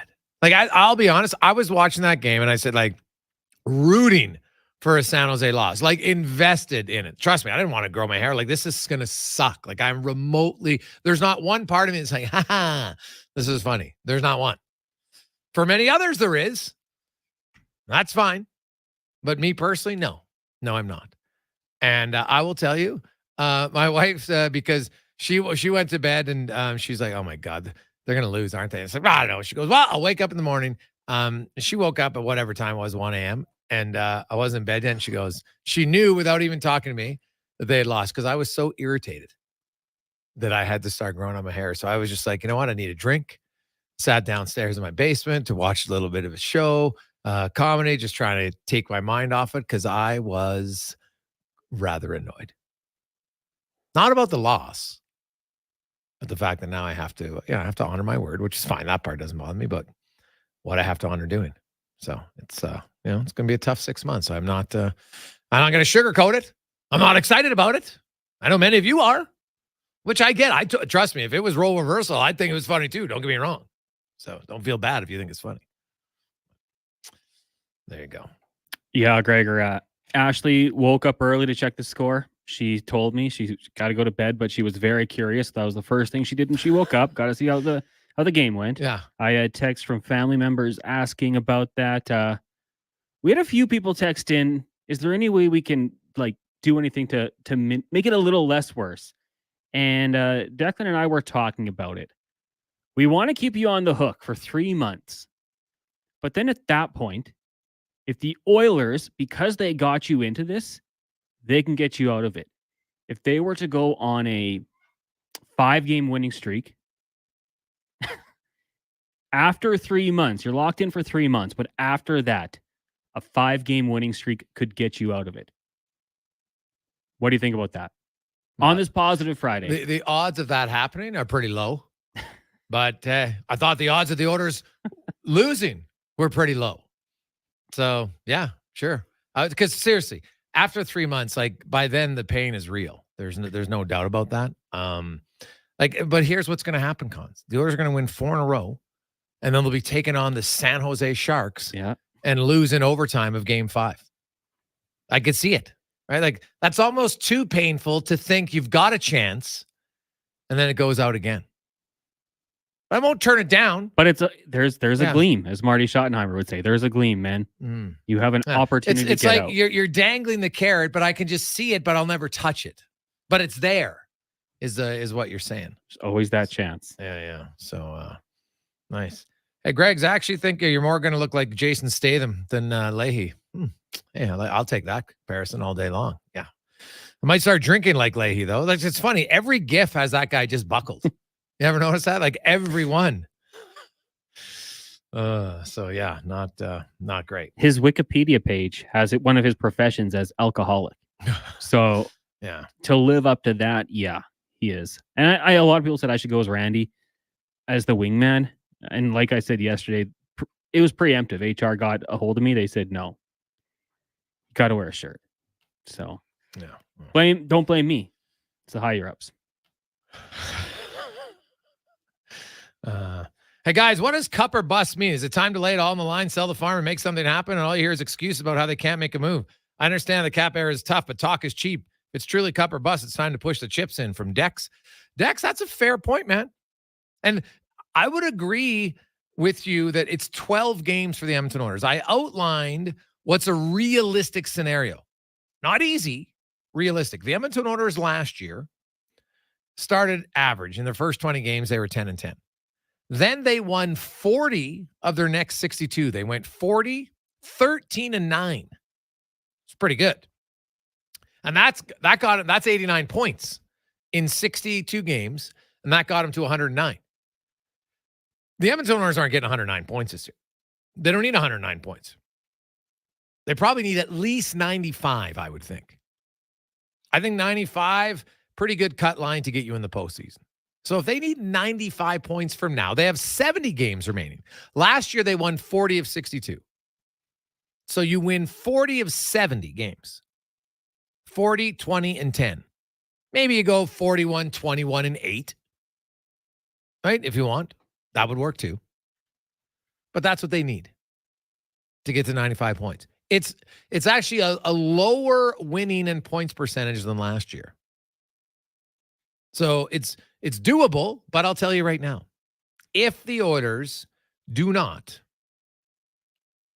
commit to, after what we talked about, committing to, and you can't make the right play all the time, but you can have a better chance of success if you want to make the safe play more often. Can it be a little bit boring? Yes. But the Oilers' penchant for wanting to try to win the game on one shift is killing them. And guess what? This isn't new. Anybody who's an Oilers fan has watched this movie over and over. Last year, lucky enough, they could outscore their issues. This year, they can't. But even when because remember, down the stretch, when the Oilers are the highest scoring team in the league in the last 25 games, they were also the 5th lowest goals against per game. So they were doing it at both ends of the rink. So they've shown they are capable of it if they choose to commit to it. But it's not easy. It's not easy at all. And it's harder now because last year when they were doing it, they had offensive guys and they just kept rolling offensively and then they got better defensively. Right? That helped, no question. Now you have a lot of guys, like think about it. In their last 9 games, Draisaitl has 1 goal, 5-on-5. Nugent-Hopkins has no goals, 5-on-5. McDavid has no goals, 5-on-5. Nuge has 1 on the power play. That's it. Those are your top guys. Hard to win games that way, especially when you give up goals like the Oilers do. And we talked about it earlier. Bouchard on Monday, and last night it was Nurse. And probably the most frustrating part of the Darnell Nurse play in the third period last night was how well he had played up until that point. Great shot, by the way, in the goal. Nurse had made 3 or 4 really good defensive plays. He was all over the ice, skating smart. Third period comes. He's at the blue line. Puck goes back to him. He has time. He could have easily, go watch the replay. He had lots of time to slide it down to McLeod. Nurse was at the left point. McLeod's in the left corner. Now, is McLeod going to shoot and score from there? Of course not. But Darnell then decides to do more than he needs to do. Holds on too long, then tries a spin move, doesn't work. Carpenter pins him against the boards. Battle lost. Puck goes out. 2-on-1, 3-1, and essentially game over. That is 2 games in a row. And that's just this week. We could go through the Dallas game and go to the New York game. Like we can go to pretty much every game except Calgary or the game in Nashville when they relied on Campbell to make 42 saves. Right? Just doesn't happen for this team. Their unwillingness to commit. Darnell Nurse right there, that's a poster boy for the play you don't make. Just dump it in the corner, Darnell. And I shouldn't say dump it, just pass it to McLeod. He's wide open. And who knows, maybe McLeod cycles it, they keep it going. All of a sudden, 15 seconds later, you get a better scoring chance. You don't have to try to make, and they have, Bouchard did it. We've seen Draisaitl do it. I've seen lots of players do it. So until they commit, my man, I don't see it happening. Hey, boys, CC and McLeod for Andrew Peeke and Roslovic. Then Edmonton says Campbell and Broberg to Chicago for a 7th rounder. So you're saying Chicago wants Broberg that bad that they would eat Campbell for 3 years? Oof. It's a lot of money for Phil Broberg, man. You're going to say, hey, Chicago, take $5 million? Yeah, I don't think that one's possible. Andrew Peeke and Roslovic for CC. No, I don't think that makes you a better team. It's a trade. I don't love Andrew Peeke that much to make that deal. Roslovic for like Peake's a little bit bigger, probably more physical. So I see what you're saying there. But like Peake's played 3 games in Columbus this year. He's not even in their lineup. So I can't trade CC for him. I don't think he helps your team. So I would not, me personally, I would not do that one at all. So.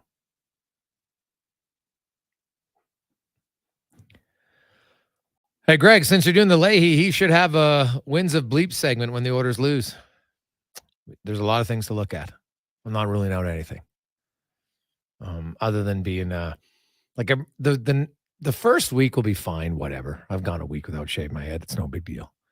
Anytime after that, like when it gets into that kind of that fuzzy chia pet look, God, that's when it's going to be terrible. I don't even like the look. Like, honestly, when I had hair in my 20s, I went to, I wore really short hair. Then I grew it back for a bit. I think the last time that I really had hair might have been maybe 2001. I think maybe 2001. That'd be the last time. So 22 years. Like there's lots of people in my life that I've gotten to know as friends that they saw a picture of me when I was younger with hair. They didn't know who it was. Right? Because if you get used to someone seeing him the whole time one way, especially when you're bald, you can't really visualize someone with hair. So, especially this type of haircut. So yeah, it's going to be fun times. Fun times. Good thing it's Positive Friday. Try to stay positive. But I can tell you that's probably the first time in my life that I was drinking alone in my basement watching a game because I was that annoyed. So I wouldn't recommend that, kids. It's not, that's when you know you're not in a good place. Cons, sitting there, go in the fridge. I'm like, geez, this is what my life's come to right now. I'm stressed. I'm annoyed. Got to crack a drink at 10:45 at night, which I never do. Because I was that stressed and irritated. And none of it worked. So, yeah. You know what? I might look like Leahy a bit for that brief moment. I felt like him. Wasn't good. You know what, though? I mean, you can throw a hat on. Yeah, but, I don't love wearing hats. That's the thing. See, Toques, I'm all right. Yeah, I mean, I think there's ways you can cover it up. Yeah. Hey, Greg's, at least you look at decent with a hat on. Lots of guys don't. That's what my wife says. She likes me with a hat, but yeah. I don't know, man. And there's other things you can try, like the bandana. Easy now. Okay, I'm not going with the Leahy and a bandana. One day you roll in with a bandana. Oh, God. Try a bunch of looks. See what fits. Hey, guys, you should raffle the opportunity to shave your head back to Mr. Clean. Listeners kick in when you reach a specific threshold to draw the lucky winner. From Phil. Whew. Yet. Well, we'll see, Phil. Yeah, I don't know. I might just be celebrating myself. Cons, I really do appreciate the olive branch. As low of a branch as it is, I still appreciate it. Do you accept? Of course I'll accept. I'll take any chance right now. Are you kidding me? Okay. I'll take that all day long. But so yeah, no, I appreciate that for sure. It's a positive Friday. Good to see your Howard. So nice. Hey guys, look at the Oilers. Look at the team's continued habit of giving up high danger chances and not being capable of operating their own end. They just lost to the worst team in the last 5 to 7 years, and Connor and Echo honored themselves. Time to tuck and dive into LTIR and call up the farm. Yours truly, a subjective fan from JL. Here's the thing. I know we hear lots about McDavid's injury. And I don't discount that he's not 100%. Okay, I'll say he's not 100%. But I'm sorry, everybody's falling back on this excuse. If he was that banged up, he wouldn't be playing 23 minutes a night. Right? Maybe he's got a little bit of a hand injury. Leon Draisaitl played on one leg and managed to get 2 points a game in the postseason. So Connor would be the first one to tell you he needs to, like, if Connor was injured, why would he stay out after practice for 15 minutes doing battle drills with Dylan Holloway? You know why? He said because he's got to work his way out of his funk. So I keep hearing the McDavid injury. He says he's not that injured. His actions by staying 15 minutes after practice would suggest he's not that injured. I don't want to use that as an excuse. I'm sorry. Like, I know it's comforting to people. I'm not buying it. Is he 100%? No. But how banged up is he? And how banged up are other guys? There's lots of guys banged up. And McDavid's banged up injury, it's again, you're using white noise to deflect away from the real root of the problem in Edmonton, which has been the issue for a long time. Until they come, and here's the thing. Has McDavid made many glaring defensive errors this year? I don't recall many. So even if he is banged up, he's not doing it. And if he is banged up, his teammates will know he's banged up, then that should be even more motivation, because you know you're not going to score as much, to crack down defensively. And they haven't. I think it's even more a kick in the junk that the Oilers, if McDavid isn't 100%, are still playing this loose defensively with some bonehead decisions at key times in games. I think it's actually more insulting to him that they're doing it. Let's get to the Con Man Sports 1440 update, brought to you by Legacy Heating and Cooling. Home with no payments, no interest for 1 year on your furnace, and proud sponsors of Help Your Neighbor, which is coming up next.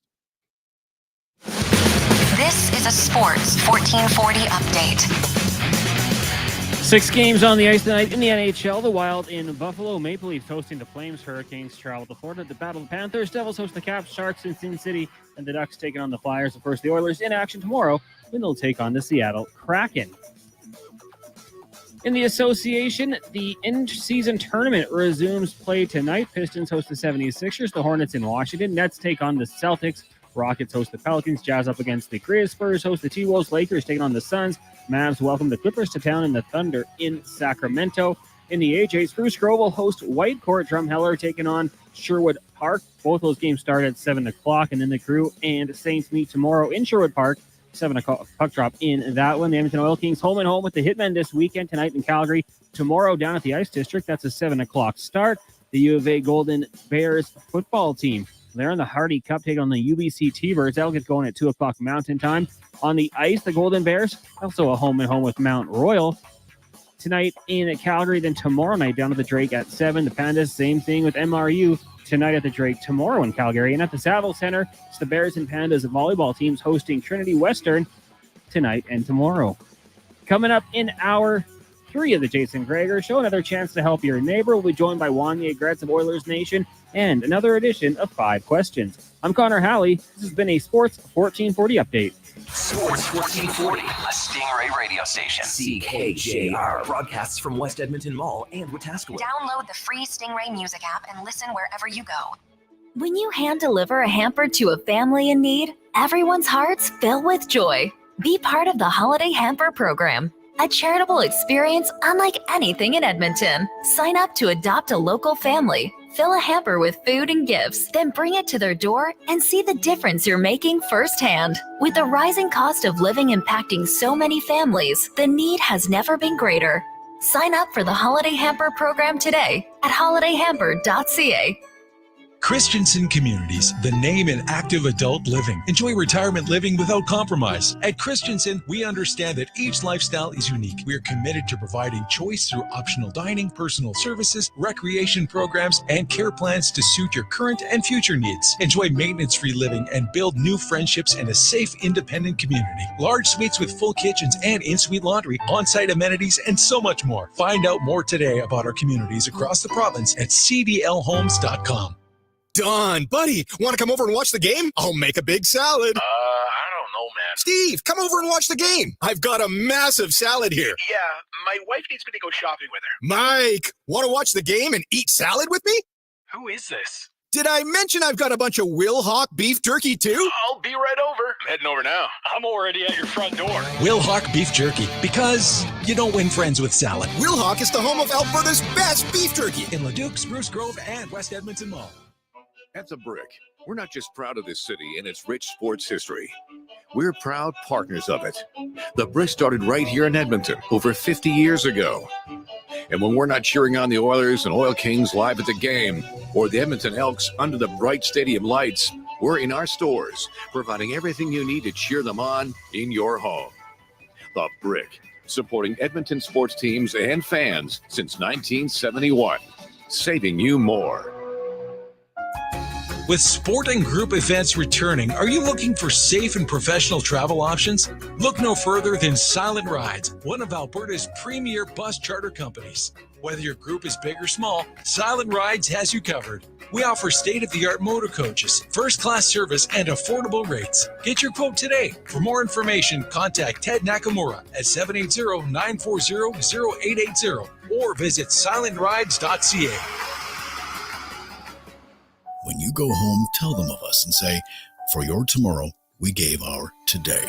In the hustle and bustle world of today, the James Insurance Group would like to take this time to honor the Royal Canadian Legion, who continue to make a difference in the lives of veterans and their families. Today and every day, we honor those who gave their hearts and lives for our todays, lest we forget. A message from the James Insurance Group. Online at tjig.ca. That's tjig.ca. Are you getting a share of the profits from your bank? Each year, Vision Credit Union returns about 75% of our credit union profits to our members through profit shares and cash dividends. Last year, our profit share payout was $14.25 million. That's a big cash infusion for our members and for rural Alberta communities. It's time you got your share of the profits. Find out how at whatsyourshare.ca. Hey sports fans, we've got a clear choice for you. At Crystal Glass, we provide customers with the perfect glass for any job. From home to auto and even commercial, installation or repairs, we're your team. Call 310-GLASS or visit crystalglass.ca. Crystal Glass. There's nothing like having a little skin in the game to make things interesting. But when a little skin becomes more than you can afford to lose, it's time to take a break from sports betting. Set a budget and stick to it. If you gamble, use your game sense. Black Friday early deals are on now at Canadian Tire. Save up to 50% on kitchen essentials, tools, Christmas decor, and more. These prices won't go any lower this year. Ends November 22nd. Conditions apply. Visit CanadianTire.ca or flyer for details.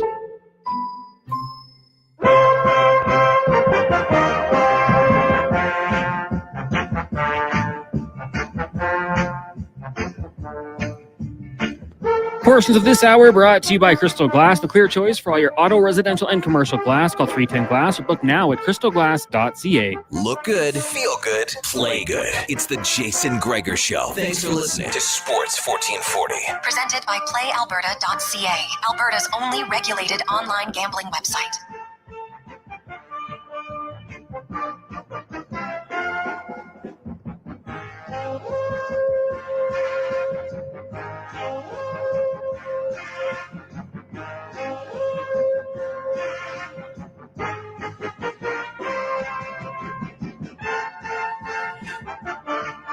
Positive Friday continues on. Jason Gregor, Connor Halley with you. Hey guys, forget amnesty. A deal's a deal from Joe. Hey Joe, Connor runs the show. I'm not turning down his offer. So, because really, who's the deal with? I made the deal with myself. That's what's so stupid about it. It's not like had the orders won, I got nothing out of it. So it was a terrible decision on my part. Oh, basically right there. See that decision? It's kind of mirrors how the orders play. You make a selfish, ill-advised decision, then it costs you. That's what happened to me. And I'm paying the price. I don't get another opportunity to do it next game and say, well, hey, you know what? Orders are going to win, blah, blah, blah, and I'll do this. And then if they don't, now I don't have to grow my hair. It doesn't work that way. Whereas the orders, they have the opportunity to bounce back. You get another game tomorrow night, figure it out. But the way they're playing right now, man, like it's hard to envision them. Seattle just beat Colorado last night. It's hard to envision how the Oilers win that game tomorrow. Like eventually you would think they would find their way out of it, but it's not easy.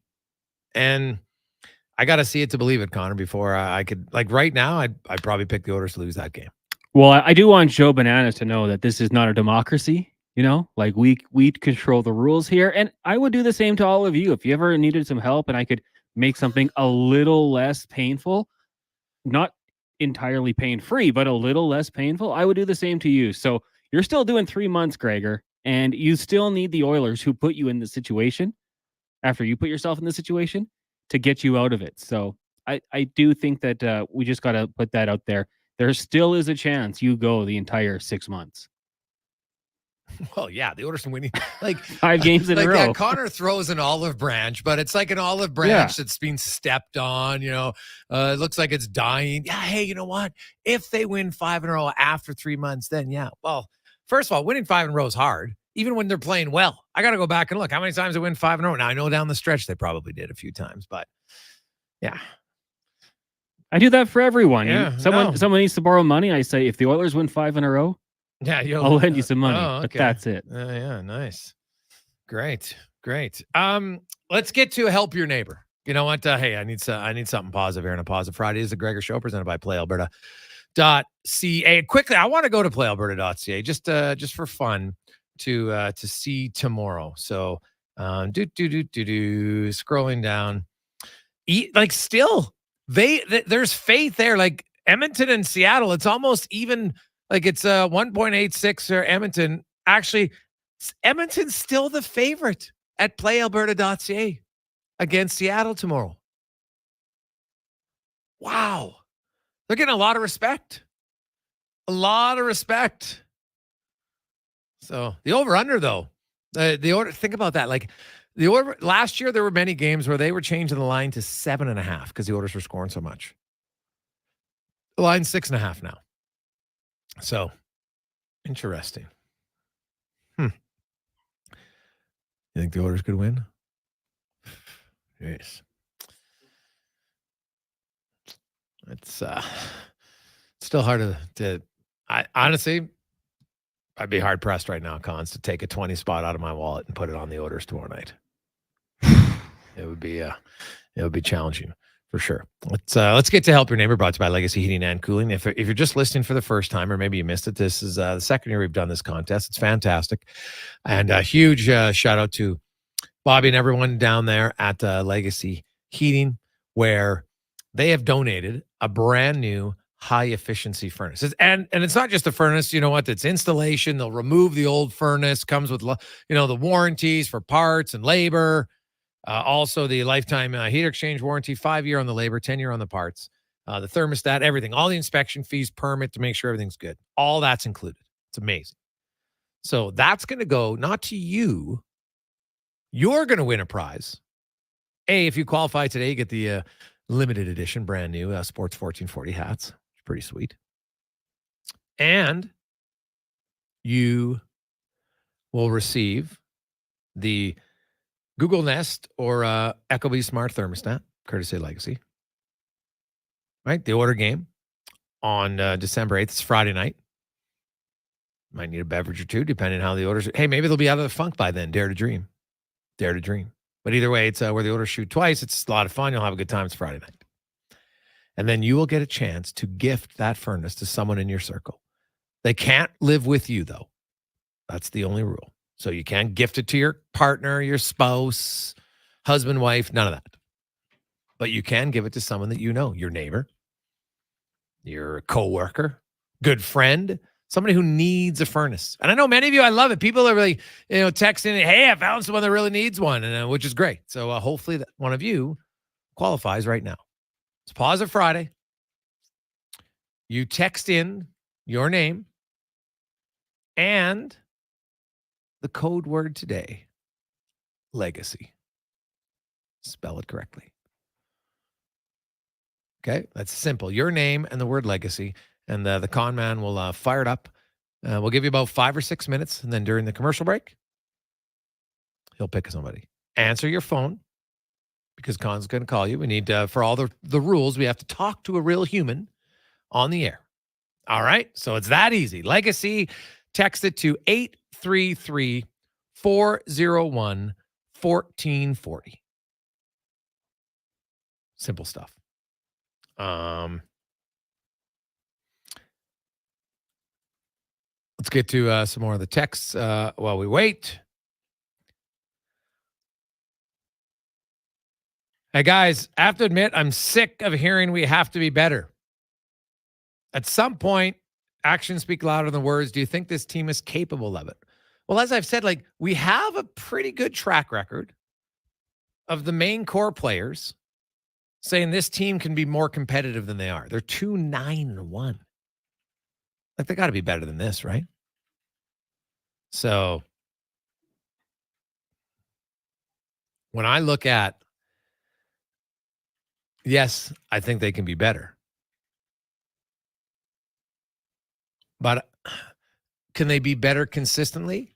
They've shown it. But right now, I have some doubts because for whatever reason, the same issue that we saw 3 years ago, 2 years ago, last year, early in the year, is still there. And I think they have to have an honest conversation with each other, like an open, honest conversation about, are we going to change? Now, no one plays perfect. Teams make mistakes. It doesn't mean you can never pinch. It's not what it means. But you have to make lower risk choices.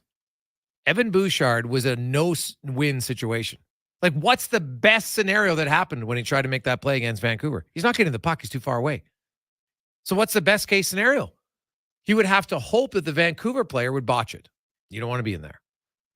Darnell Nurse, what's the best case scenario when he held onto the puck and then waited till the guy got pressured, went to the board? The best case scenario would be that they go to the boards and somehow he's able to win the battle.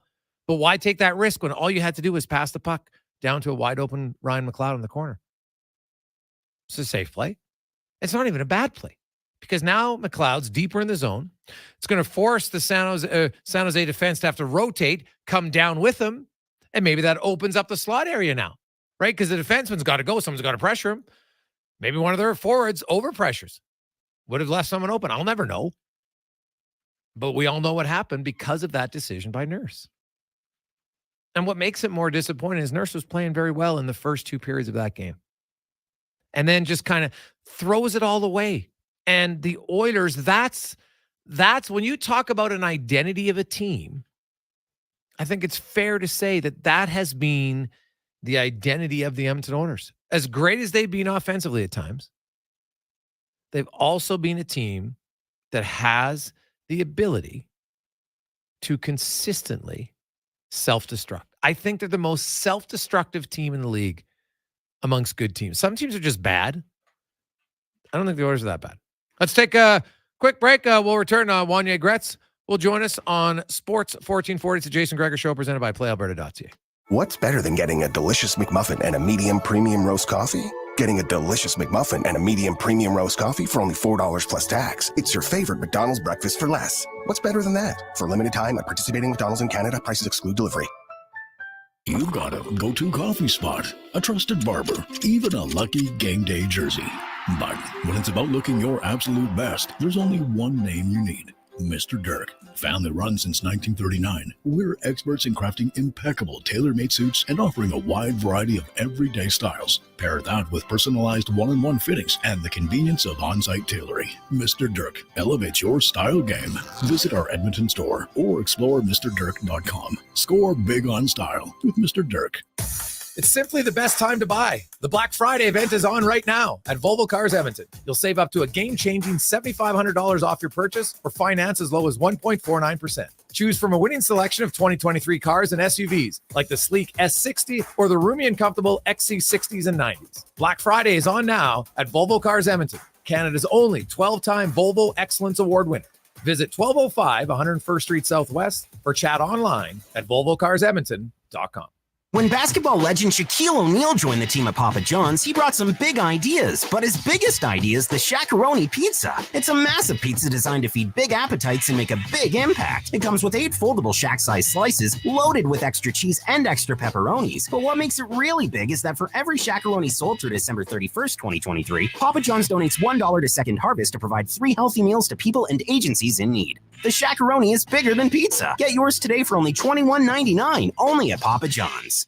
At Wolf GMC Buick, all Denali's are on sale. Terrain, Acadia, Sierra, Yukon, all Denali's are on sale. Get special 0% financing for 48 months on all remaining Sierra Denali half-tons because all Denali's are on sale. I'm not kidding. Every in-stock 2023 GMC Denali is on sale. All Denali's are on sale. Hurry into Wolf GMC Buick for the best selection. Wolf GMC Buick.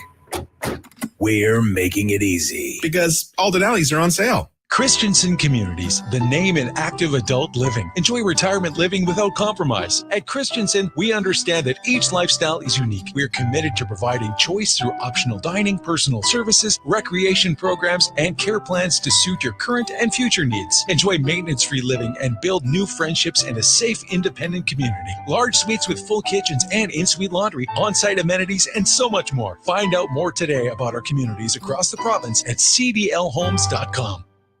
At The Brick, we're not just proud of this city and its rich sports history. We're proud partners of it. The Brick started right here in Edmonton over 50 years ago. And when we're not cheering on the Oilers and Oil Kings live at the game, or the Edmonton Elks under the bright stadium lights, we're in our stores, providing everything you need to cheer them on in your home. The Brick, supporting Edmonton sports teams and fans since 1971, saving you more. First Round is Edmonton's NFL headquarters. Get in the game and watch NFL football this season at First Round. And you'll have a chance to win a trip to your favorite NFL city to watch a game in person next season. And the hits keep on coming with food and drink specials, big screen TVs, and more. Catch the Pro Bowl brunch every Sunday, Monday Night Football, and head in Thursdays for your chance to win an NFL replica helmet. NFL at First Round. Burgers, beer, sports. Downtown West Edmonton Mall and at 1strmd.ca. Mr. Rooter gets Shakespearean. To plumb or not to plumb? That is the question. Whether 'tis nobler in the mind to suffer the clogs and leaks of outrageous toilets, or to take arms against a sea of faulty flapper valves, and by replacing, end them. To flow, perchance to stream. Aye, there's the plum. For a bard who's 5-starred, trust one plumber. Mr. Rooter. You know, I got into reffing for the excitement. He's going for the chair. Turns out wrestling is completely scripted. But you know what's exciting and unscripted? PlayAlberta.ca. With an all-new sportsbook, odds boosts, and betting on any game. PlayAlberta.ca. Go all in on excitement. Sign up today with promo code SPORTS50 and get a $50 free bet. Official gaming partner of the Edmonton Oilers. Remember, if you gamble, use your game sense. There's 2 seasons in Alberta, winter and construction.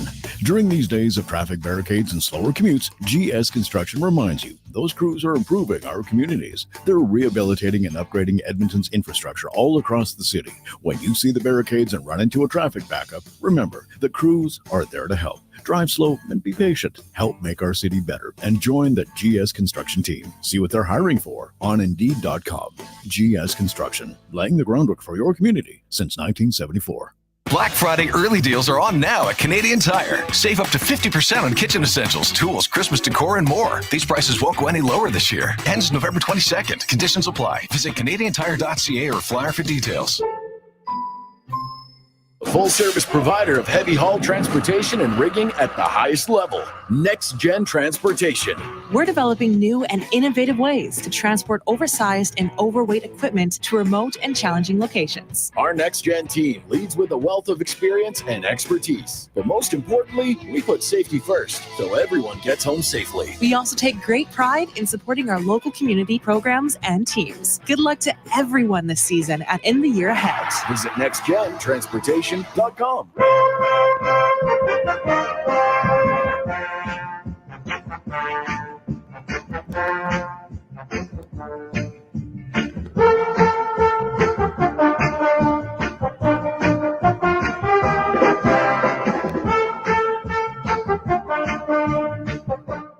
Portions of this hour brought to you by Cantork. We've continued developing tools and are excited to announce our newest design, battery-powered nut runners. 4 models from 500 to 3,000 foot-pounds with more on the way. Learn more at Cantork.com. Sports Radio is back. The Jason Gregor Show on Sports 1440. Presented by PlayAlberta.ca, Alberta's only regulated online gambling website. We continue on. Positive Friday. I know it's a little, it's the moniker's tough today, fans. For me, for you, I understand it. I relate. Okay. Just as frustrated as you are about the orders, just remind yourself you don't have to spend the next 6 months doing something you don't like doing. In my case, growing my hair. And then the final 3 months, like now, the more I think about it, like Connor's given me an out, albeit very slim, that now could just create false hope. God, that might be even worse. So we'll see. It's time to help your neighbor. Brought to you by Legacy Heating and Cooling. And our qualifier today, Mr. Connor Halley. Who was the lucky qualifier for you today? Today it's Carrie. Carrie, how you doing? I'm awesome, Jason. How are you? Oh, fantastic. I know. Your poor wife. My poor wife. Hey, whoa. Poor myself. My wife doesn't have to look in the mirror all the time, you know? So, hey, I'm married to a husband just like you. I feel bad for your wife. Yeah, it's brutal. So, although, you know what's funny? My wife has a good sense. She thinks it's quite funny. So, yeah, it's great. But, hey, if you can't laugh as a couple, you'll die. So I guess that's the adage. Carrie, do you have anyone in your circle that you know if you win that you could gift a new furnace to? Yes. Who? My mom. Your mother? My mom. Okay. Nice. Mom, is she living in an older house? Needs a new furnace? Needs an upgrade? It's original to the house, so it's almost 20 years old, and it keeps breaking down.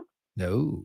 Yeah. Well, there you go. That would make sense. We'll stay on the line. Connor will get to all your info. You've got a hat, the limited edition 1440 hat, and you're in the draw. You can win tickets for yourself. That could be Smart or the thermostat, your choice. And then, of course, if you win the prize on Monday, November 20th, sounds like your mother will be getting a new furnace. That's great. Stay Wonderful. on hold.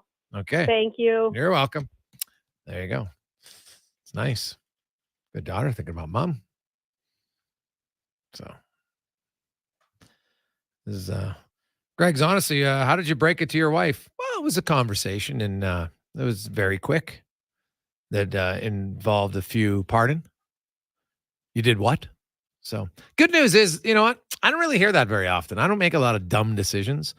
Well, I do, but none of them that involve my wife, right? So any of the dumb decisions are usually about myself, and this one's still about myself, but it somewhat involves her, right? Though thankfully she has a good sense of humor. She's chuckling. It probably doesn't hurt that all of our neighbors and friends are thinking it's great.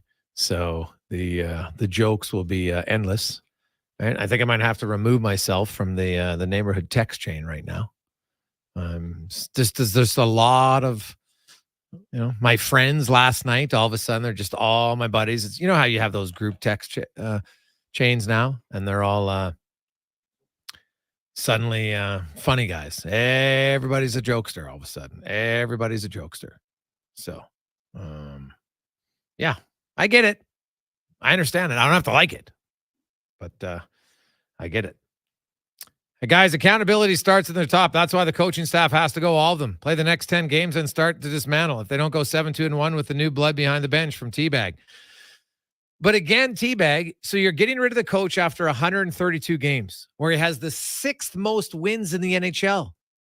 Like, we have to look big picture here. And I'm not saying the coach is above criticism. I've pointed out the areas that I think they've lacked in. They haven't shown any accountability by reducing ice time. That's the one way to show accountability. Talking means nothing at the end of the day, because if the players keep doing it and they don't lose ice time, then there's no accountability. It's that simple. At the same time, the coach has got the 6th most wins in 132 games since he took over in the NHL. And so you fire him. So who's the realistic options? There's Gerard Gallant. There's Bruce Boudreau. You're not going to get an AHL coach outside the organization, most likely. Right? Because a lot of teams are like, no, we want to keep the guy there. Now, some, I guess, if you went to it and Jeff Jackson and Ken Holland had someone, some organizations wouldn't hold them back. That's fair. But it's rare. Alain Vigneault, I don't think so. Like, to me, Claude Julien, I don't think so. So, would it be necessarily better? I'll tell you this. If the players don't commit themselves, it won't matter who the head coach is. Because that's what we're seeing right now. They had success. And at times, they had those defensive breakdowns, consistently gifting goals last year, especially in the first 40 games. Then they eliminated it for a good 30 games. Then it came back in the playoffs, and now it's back again. And it is hard to do it. Hey, guys, doesn't matter. They get 60 shots. All these soft shots aren't scoring on NHL goalies. Get some mojo, work the rush again. You know what? It's true. Like, the Oilers were a team very dangerous off the rush last year. They haven't been this year. But look how teams play them. I think how the other teams defend. And when was the last time the Oilers had an odd man rush? Now, they've had some breakaways, Warren Fogle specifically. But how many odd man rushes have we seen from McDavid or Draisaitl or Hyman or Nugent Hopkins in the last 8 games? How many? So other teams are limiting those chances. Look at how many odd man rushes the Oilers had just in the Dallas game. 3 goals, odd man rush. No chance. Look at Vancouver, 2 goals, odd man rush. No chance. Last night, San Jose's 3rd goal, odd man rush. No chance. So you're really limiting your chance of success when you keep doing that. Because you're not, okay, we'll give up 1, but we'll get 1. They're not getting any. So you're not exchanging chances, right? You're just giving up chances. And that's it. Hey, Gregor, what about Quenneville? Is he no longer NHL eligible? Got a great track record from Roldy. He has not been reinstated. So, yes, right now he is not eligible. And I would think, based on the report of the Chicago Tribune, they've got more fallout from that. I'm guessing this week would not be the time that Joe Quenneville would get reinstated by Gary Bettman. So I don't think he's there. Hey, guys, trade Brown and Janmark for Clean Costin. Like, here's the thing. Does Clean Costin fix the issue of the Oilers? Like, I love the success story of Clean Costin, right? He comes in, he's physical, he scores some nice goals. He makes some really funny comments, and the fans love him. And that's great, right? Like, the team's winning, so you're looking at things, it's awesome. And I like Clean Costin. Don't get me wrong. But Clean Costin isn't necessarily a defensively reliable player. So he'll bring some energy, that no doubt. And if you say that's one area they got to fix, I could buy that. But I think until the Oilers fix their main problem first, I don't know if the other stuff will matter. Hey, boys, what about Todd Nelson, Johnny C. from Red Deer? Hey, man, Todd Nelson has a pretty good track record of success. I would love to know why, other than a brief time in Edmonton, he was given that opportunity to be head coach. Right? I think it's a fair question. What is it about Todd Nelson that teams don't want? Like, he's been an NHL coach, had a lot of success there. I'd love to know why. But again, if you bring in another coach, I have no problem. And I'll tell you right now, if they lose tomorrow, like Jay Woodcroft's teetering on the edge. I don't think there's any debate about that. It's just the history of the game. And the adage and the saying, you can't fire the whole team. There is some truth to that. You can't. And they're like, well, we got to make a change. So that's the change they make. And as we saw with Jay Woodcroft, there can be initial success. But I think Edmonton should want to get to the point where they're going to have long-term sustained success. Right? Can they do it? We'll find out. Hey, boys, what about getting rid of Hall and bringing in Brian Burke? Well, Brian Burke's running the Women's League, so I don't think that's going to happen, number one. Number two, bringing in a GM right now wouldn't help the on-ice product. Most GMs don't go. Now, maybe Ken Holland's going to go read the riot act, but like a GM usually does that maybe once a year. Otherwise, the GMs don't talk to the players a whole ton. That's the coach's job. So you could do it. I'm not sure how it helps though right today. So, hey guys, do you think Woodcroft's too gentle to hold the leadership group to account? JR and Red Deer. Again, I'd be speculating JR on that one.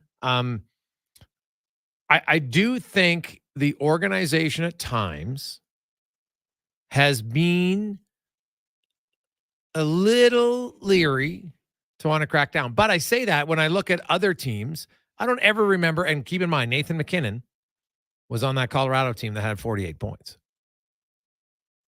I don't recall situations where calling them to the mat. Like, I look at Connor McDavid's play this year. He's not productive as much as you'd like. But how often can you remember a play where Connor McDavid made the egregious defensive bad read?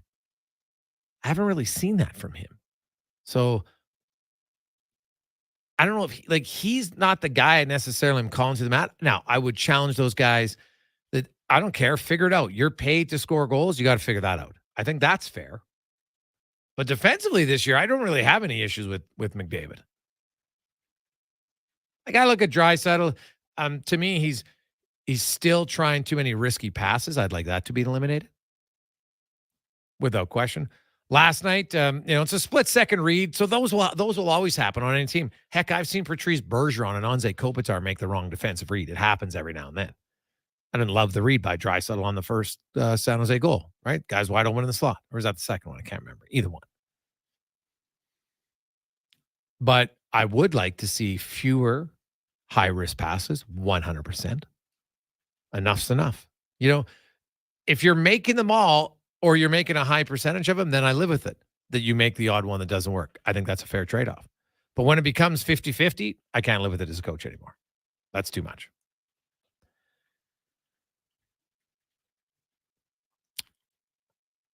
Take a quick break. We'll come back. We have 5 questions. We got Mark Spector coming up. Lots more texts. 833-401-1440. We'll also hear from Jay Woodcroft today, the Oilers into Seattle, licking their wounds. You know what? Hey, nobody in the NHL will feel sorry for the Edmonton Oilers. That's the truth about the NHL. They don't have a lot of time off. They play tomorrow, then they play Monday, then they play Seattle again on Wednesday. Right now, they're in a stretch of games here, playing all the time, and maybe that's better. There's less time to mope and woe is me. But man, they better come out swinging tomorrow. Right? Come out, play with some energy, crash the net. Maybe actually do something in front of the other team's goalie that will force them to get upset. Just try it. Get outside your comfort zone. And then please, for the love of all things, try to avoid the dumb, bad decision at a key time in a game. And it's a low risk one that you don't need to do, because that's been plaguing the Oilers. And until they eliminate it, they ain't winning. Did you strike out on booking Network Travel's 2023 baseball trip to see the Jays play by the Bay in Seattle? Well, registration is now open for the 2024 trip next season. Want to fly in for the Sunday, July 7th game and return the same day? Or do you want to fly in Saturday morning and catch both games that weekend with an overnight stay? Either way, it won't be long before Network Travel has a full count for both options. So book today at networktravel.ca. Join the conversation on men's health and agriculture. November 16th, AFSC and Do More Ag present Bro Talk, Breaking the Silence. Listen to the real-life stories of men who have faced mental health challenges and discovered practical tips and tools to navigate this journey. Connect with others, explore personal experiences, and support one another. Session takes place on Zoom November 16th from 12 to 1 p.m. Register online for this virtual session at afsc.ca. Bro Talk, November 16th. We'll watch out for each other together. There's nothing like having a little skin in the game to make things interesting. But when a little skin becomes more than you can afford to lose, it's time to take a break from sports betting. Set a budget and stick to it. If you gamble, use your game sense.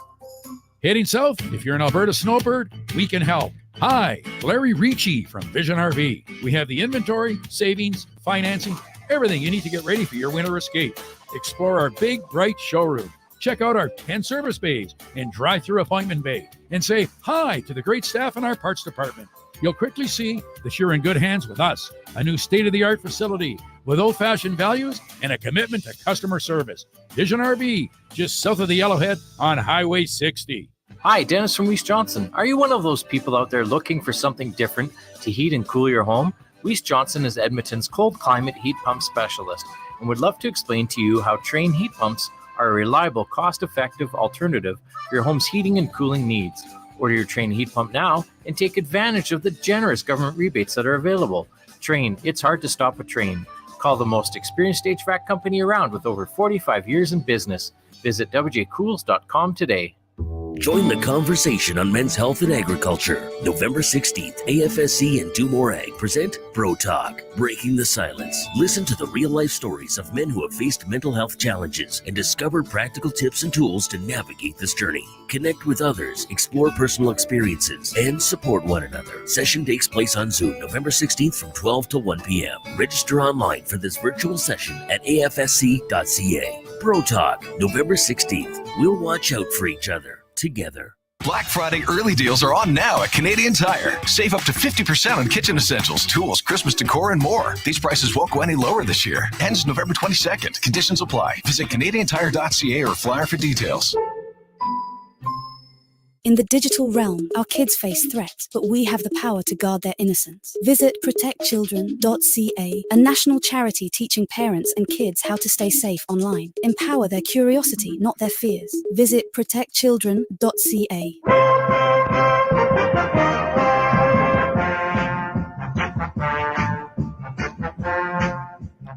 Portions of this hour brought to you by eWell, from LED lighting audits and retrofits to design-built distribution systems. eWell services can give you the edge you need to impress your clients. EWEL.ca.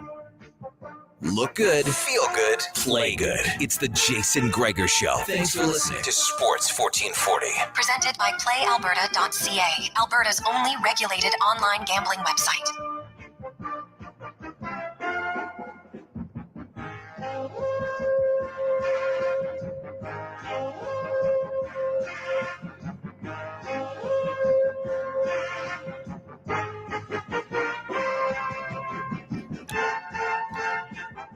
Welcome back. Jason Gregor, Connor Halley with you. Live in the eWell studios. That's EWEL.ca for all your electrical needs, where we have a little added electricity to the show, courtesy of EWEL.ca. The Oilers are in Seattle now. We'll hear from Jay Woodcroft in hour number 4 today, coming up in about 45 or so minutes. What's he have to say today? At some point, don't you have to say it's unacceptable? We're not playing well enough. Like you've had other coaches, and I don't even use the word call out. Just tell the truth. I don't really big believer in having to rip an individual. It's not what it is, but you can tell the truth. And you don't have to soft sell it all the time. It's not like your fans are morons and are like, oh, okay, geez, I thought we were playing great. I can't believe we get a lot of shots. No. Continually make glaring errors. It's happened. Why not just say it? Well, maybe the GM come out and say it. GM doesn't hang around the players. Who cares if the players hate the GM? Right? You don't have to be their friend to be successful. It's not how it works. Let's get to 5 questions now, brought to you by The Brick. Get your kitchen ready for holiday entertaining with the Brick's Present Sale, when you can buy more, save more, and up to $300 off select major kitchen appliances right now at The Brick and thebrick.com. It's time for 5 questions on the Jason Gregor Show. All right, Jason, time to look at the crystal ball here. When do the Oilers win their next game? Well, they got Seattle, the Islanders, and then Seattle again. Oh, man. I'd like to think they could beat Seattle. I might say next Wednesday. Sorry, Oilers fans. Maybe you know what? Yeah. I thought they'd win last night. Look how that got me. So, yeah, I'll say next Wednesday. Okay, well, I'm going to go optimistic here and say they're at rock bottom. Can only go up from here. And I'm probably wrong, but I'll say they find a way to win tomorrow in Seattle. Question number 2, we got lines from practice today. I'll list them quickly. McLeod, McDavid, Hyman, Holloway, Draisaitl, Fogle, Kane, Nuge, Gagne, Lavoie, Hamblin, Derek Ryan, and then on the blue line, Nurse, Ceci, Ekholm, Bouchard, Kulak, Desharnais. What do you make of these lines going forward? Well, it's the exact same as what they started yesterday. But how about this one? Yesterday was one of the times when I thought way too early in that game, he went to McDavid and Draisaitl again. Holloway and Fogle had some jump. Why take Draisaitl away at that point? Why? Hey, there's another area. Like, to me, it's too often it's easy to go back to that. The easy decision is often not the right decision. So stop going back to it. Yeah, it does seem to happen very quickly. Hey, three strong players down the middle. If that works, Gagne, Kane, and kind of like what they can do at times. Just need that production. See if it happens. Gregor, number 68, being retired in Pittsburgh for Jaromir Jagr. So I want to ask you this. If you were playing a sport, choose your sport. Maybe not football because positions matter there, but you had to take an obscure number, not a classic. Which number are you taking? Well, Jagr's number had a lot of meaning, right? If you recall, because of the invasion in his country. So it's why I didn't cut his hair for the longest time. I remember him explaining that. So it was a real deep thing. So I try to guess, I don't know.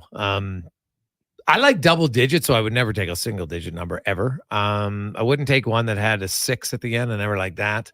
I would probably, I don't mind 89. I don't know if that's like the high numbers aren't as obscure anymore. I guess obscure number would have to be like a 42 in hockey or, a 41 maybe, but I don't like any of those either. You know what? I guess I would say 37 if I had to take an obscure number. That would be the one. That's funny. I was going to go 38, kind of a weird number, but I like to look at it. I'm asking the YouTube chat that question right now. What obscure number would you take? Question number 4 for you, Gregor. Lots of football this weekend. Give me one game you're looking forward to the most, and give me an underdog that you think could surprise. Oh, man, my underdog picks have sucked.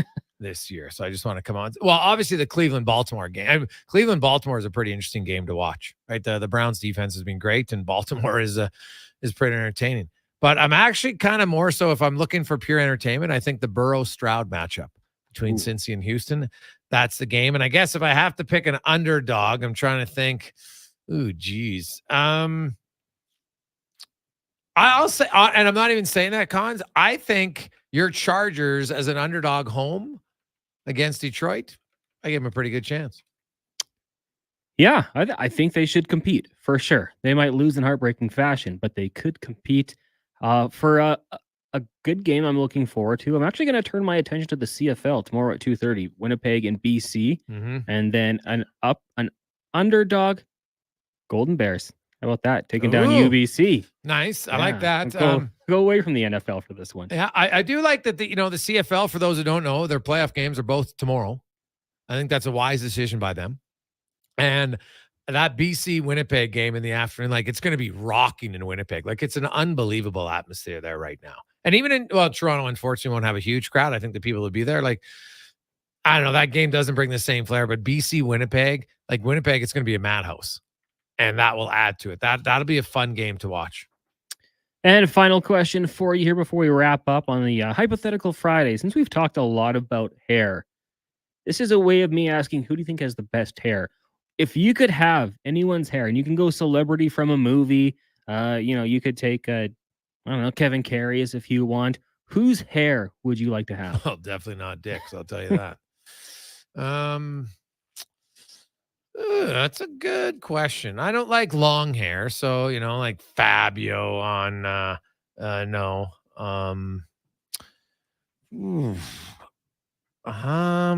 I would probably like the who rocks like a good what do they call it? The queef, right? Head brushed upward and away from the forehead. Kind of like that look. Quaff. Some say queef, Q-U-I-F, isn't it? Well, maybe. I don't know. I'll have to look into that. I think that's how it's spelled. Maybe is it pronounced quaff, but it's spelled Q-U-I-F? I think so. So you know what though? Just because I saw him last night, I'll probably go Hendrik Lundqvist. That's pretty good salad. That's a really good one. Yeah. He's an attractive dude too. I think get some Gazzola coming in here. I always thought, from the show Sons of Anarchy, Jax Teller at one point had some pretty good hair there. Charlie Hunnam. Yeah. So, yeah, I think I'll go with that one, if I could pull it off. Craig Simpson's getting a lot of votes, too. Yeah. Deservingly so. Yeah, that's, it doesn't move. That's like, I don't know what he puts in that thing, but, man, it's thick. It is thick. You can't even run your fingers through his hair. So, not that I've tried, but it's just what I've heard. So, yeah, he's got pretty good quaff going, too. Especially, like, his quaff is aged, or queef. I got to look at it. Now you got me all thinking, because I know it's spelled but I wonder how is it maybe pronounced that way. But his hair has aged very well. Right? Oh yeah, 100%. What about like Elvis? I know you're an Elvis fan. He had some good hair in his time. Oh yeah. So for sure. So guys, Gregor's right. Pretty sure Connor queef is a fart. Oh, I didn't want to say it, but oh man, Greg's. I thought you would like Costanza's. Too soon, Morgan. Too soon. All right. It's gonna be a tough few months. Brutal.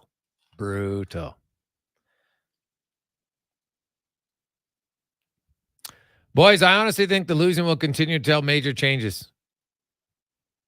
They got to keep the puck out of the net. Well, of course they got to keep the puck out of the net. But right now they got to score goals.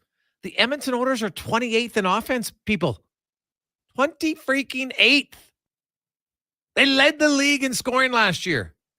Now they're 28th. Like, that is unbelievable. What a fall from grace offensively. Like, we've talked a lot about their defensive game, and rightfully so, right? Because it's crushing them. But we can't just ignore their, the Oilers, well, this is why they're bad. This is why they're bad. They're 31st in goals against. Horrible. And in offense, equally bad. Well, actually, I was wrong. I think I said 28th. I think they're actually, I want to be right. I think they might only be 27th. Sorry, 27th. They're tied for 27th with Chicago, so not officially 28th. 2.58 goals per game. The Sharks went from 1.17 up to 1.31 with their 3-goal performance last night. Washington's actually only scoring 2 goals a game. The Blues, 2.33. The Islanders, Oilers, and Blackhawks are tied for 27th at 2.58. Ouch. Like, Vancouver leads the league right now, 4.5 goals. And they've only allowed 2 goals per game. The Kings, 4.15 goals per game. Vegas, 3.57. So the Pacific Division at the top, a lot of offense. At the bottom, not so much. Like the Oilers flat out, like you just want to be, if you just want to be a wildcard team, I don't even want to talk about the division. Like they're not winning the division. That's like that dream has passed, baby. Like that dream is over. And the only people holding on to that are like Struddy holding on to his haircut. Okay. It's a little bit too late, but they're not winning the division. Heck, they're not getting home ice in the first round. They are chasing the wild card. I even think third place behind LA is out of the question. Or Vancouver, either one, who's ever going to finish second or third. So that means wild card race, baby. And it's not ideal that you have to start thinking about it in game 13, but that's where the orders are. They got 70 games to go. I believe they have to go 40, 20, and 10, which is lower points and winning percentage than they had last year. After a 10-10 start, when they then out of their next 62, they won 40 out of 62. They don't even have to be as good as they were last year. 40, 20, and 10. It's not crazy. You know, it's below 600 winning percentage. You can do it. But they got to start committing very quickly. Offensively, get more ugly goals, get guys to the net, crash the net, get rebounds. And that's hard because, and you know what? Start doing it in practice. Now, obviously, you don't want to run your own goalie in practice, but I don't care. Figure it out. Get an extra goalie around. Say, sorry, man. You know, where's Floyd Whitney? He's probably retired, but, you know, who's their practice goalie? Brad? Get Brad out there. Sorry, Brad, but we got to crash the net, buddy. Be ready. Let's get to the con man. Spec is next. I liked his questions lately. They're good. Spec is next. After a Sports 1440 update brought to you by Edmonton Kubota. Speaking of pain, eventually it's coming. The pain and you know what of snow. Well, make your winter less stressful with their elite snow removal equipment and some great accessories available now at Volvo Edmonton. Or sorry, at EdmontonKubota.com. This is a Sports 1440 update. 6 games on the ice tonight in the NHL. You've got the Wild taking on the Sabres. Leafs host the Flames. Hurricanes in Florida to battle the Panthers. Caps up against the Devils. The Sharks head to Sin City, looking to make it 3 straight wins. And the Ducks host the Flyers. The Oilers back in action tomorrow, 8 o'clock, taking on the Seattle Kraken. In the association tonight, the in-season tournament resumes. Pistons host the Sixers. Hornets taking on the Wiz. Grizz host the Jazz. Timberwolves head to San Antonio. The Mavs, they'll host the Los Angeles Clippers. The Lakers head to the Desert to take on the Suns. And the Kings host the Thunder. And the AJ Screwsgrove will host Whitecourt. Drumheller travels to Sherwood Park. Both those games will start at 7 o'clock. And then tomorrow, you got the Crusaders taking on the Saints in Sherwood Park. 7 o'clock puck drop in that one. The Oil Kings and Calgary Hitmen meeting this weekend in a home-and-home series. Tonight down in Calgary. Tomorrow at the Ice District. That's a 7 o'clock start. Tomorrow, University of Alberta football in action. It's the Hardy Cup as they'll take on the UBC T-Birds. That's starting at 2 o'clock Mountain Time. The Golden Bears hockey team is in Calgary taking on MRU tonight. They'll meet again tomorrow down at the Drake. On the flip side, the Pandas will also take on Mount Royal tonight at the Drake, tomorrow in Cowtown. And at the Saville Center, you've got the Bears and Pandas volleyball teams hosting Trinity Western. That's tonight and tomorrow. Coming up in hour 4 of the Jason Gregor Show, we'll be joined by Mark Spector of Rogers Sportsnet, as well as Alan Mitchell of the Lowdown with Low Tide, and Wanye Gretz from Oilers Nation. I'm Connor Halley. This has been a Sports 1440 update. Sports 1440 in West Edmonton Mall and Wetaskiwin. CKJR is a Stingray radio station. Download the free radio player app and listen wherever you go. Edmonton's premium live music and party venue is On the Rocks. Check out Bingo Tunes on Monday. Perform on the best stage in town with karaoke on Wednesdays. Learn how to salsa with Salsa Rocks on Thursdays. And every weekend, OTR goes live. With your favorite bands on the OTR stage and DJ Kenny K. For everything that's going on at On the Rocks, give us a follow. Facebook, Instagram, or Twitter. At On the Rocks, EDM. Eat well, party hard. On the Rocks. On the Rocks. On the Rocks. Open every day till 2 a.m.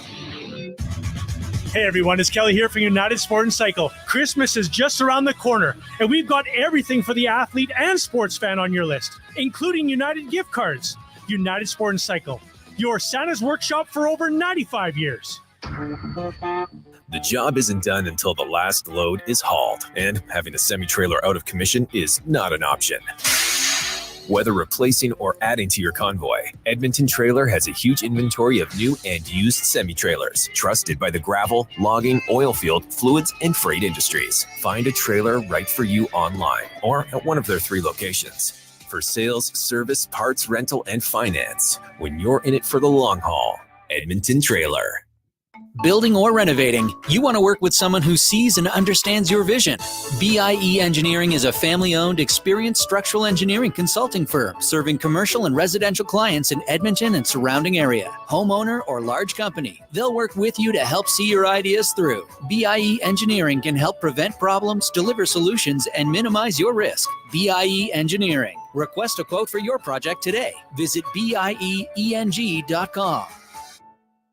There's nothing like having a little skin in the game to make things interesting. But when a little skin becomes more than you can afford to lose, it's time to take a break from sports betting. Set a budget and stick to it. If you gamble, use your game sense. When you hand deliver a hamper to a family in need, everyone's heart fills with joy. Be part of the Holiday Hamper Program, a charitable experience unlike anything in Edmonton. Sign up to adopt a local family, fill a hamper with food and gifts, then bring it to their door and see the difference you're making firsthand. With the rising cost of living impacting so many families, the need has never been greater. Sign up for the Holiday Hamper Program today at holidayhamper.ca. Denim Ford's roots run deep in the history of Central Alberta. Like always, you can experience the same honest pricing and honest service that you've come to expect from all of us at Denim Ford for the past 65 years. Denim Ford is proud to be Canada's only 50-time President Award-winning dealership in customer satisfaction, treating every customer like family. Visit Denim Ford on the world-famous Wetaskiwin Auto Mile or from home at denimford.ca. Black Friday early deals are on now at Canadian Tire. Save up to 50% on kitchen essentials, tools, Christmas decor, and more. These prices won't go any lower this year. Ends November 22nd. Conditions apply. Visit CanadianTire.ca or flyer for details. Actions speak louder than words. Japa Machinery Group puts your construction plan into action with XCMG construction machinery you need. Available for rental or sale. Learn more at japamachinery.com.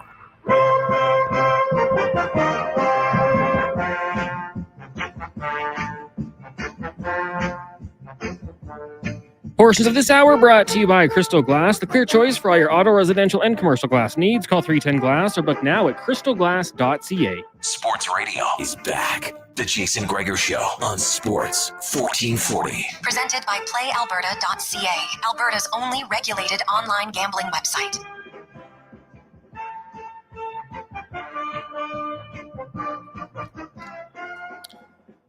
Pause of Friday. I have to say, keep the suggestions coming for a different type of headgear to be donning over the next few months. Some good suggestions. Some that I'd politely say pound sand to, and with a smile on my face. But the humor is good. It's much needed today. So we like it. Welcome back to the Gregor Show, presented as always by PlayAlberta.ca, Alberta's only regulated online gambling website. And hey, it's not just gambling. You just want to get some line. And by the way, the Oilers are still the favorite at PlayAlberta.ca tomorrow night against Seattle. So hey, they still have faith. Do you? We'll see. We will see. Let's get to the spec report now, brought to you by GS Construction. They have faith in their ability to get the construction done. I know sometimes it takes a little bit longer, but you got to be patient. Go through those construction zone with caution so they all get home safe. It's a reminder from GS Construction as Mark Spector joins us in Seattle. Spec, the Edmonton Oilers a day after. Man, just when you think it's rock bottom, well, they keep dropping. They lose to the San Jose Sharks. They let the Sharks score 3 times for only the second time this season. The Oilers, another game where they can only score 2 goals. Their power play shoots blanks early in the game, and then an unbelievable opportunity to tie the game late. I want to start there, and then we'll get some other stuff. But, man, this power play is out of sync. The lack of confidence from their offensive players is jarring right now. Yeah, it's confidence, right? You know what? I've never seen Connor McDavid go through one of these things for so long, and I've never seen Leon Draisaitl go through one of these things for so long, and they're doing it at the same time. Here's one for you. You want to find Connor McDavid in the scoring race? You got to go to the 3rd page on NHL.com. I know. He's 109th in the scoring race. So that's a metaphor for what's going on here. They're stuck at 2, Jay. They get 20 shots, they score twice. They get 50 shots, they score twice. That's what's going on here. And correct me if I'm wrong, but I don't think they're built to allow 1 a night, are they?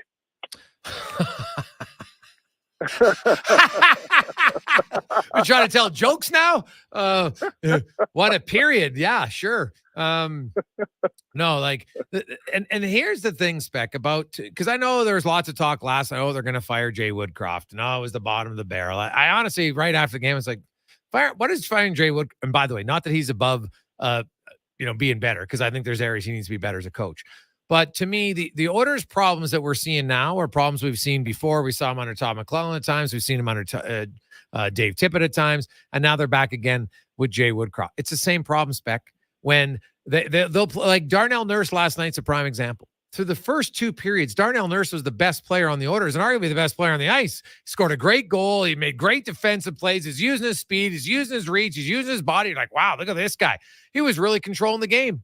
And then in the 3rd period, he has the puck at the blue line, and Ryan McLeod is wide open in the left corner. Now, he's not a dangerous place to score, but he's wide open, and Nurse doesn't pass it to him. And elects then to try to spin off, gets forced to the boards. They turn it over, 2-on-1, they score. There was no reason at 18.5 minutes to try to make that play. None. Yep. And this is exactly what Ekholm talked about and told everybody at the start of the year, Spec. What do they have to do? They have to you can't win the game every shift. Just play even and be like, okay, Darnell, you've played great. Just put that puck in the corner. Who knows what happens? Maybe they cycle it. Maybe it comes back. You never know.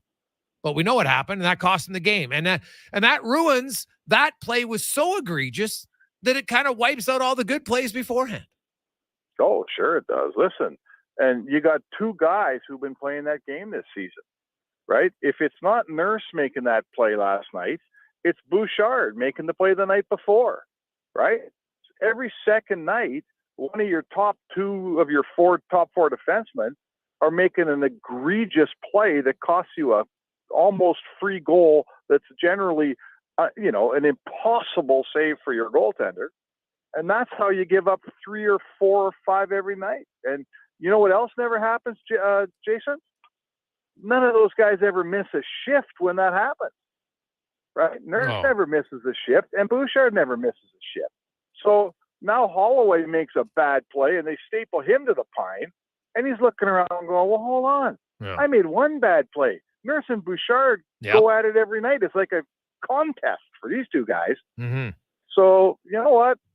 You said that, I wrote today. I'm on record, man. I wrote today. It's Jay's work here is done, in my opinion. He's coached this team into 32nd place, Jay. I don't know what.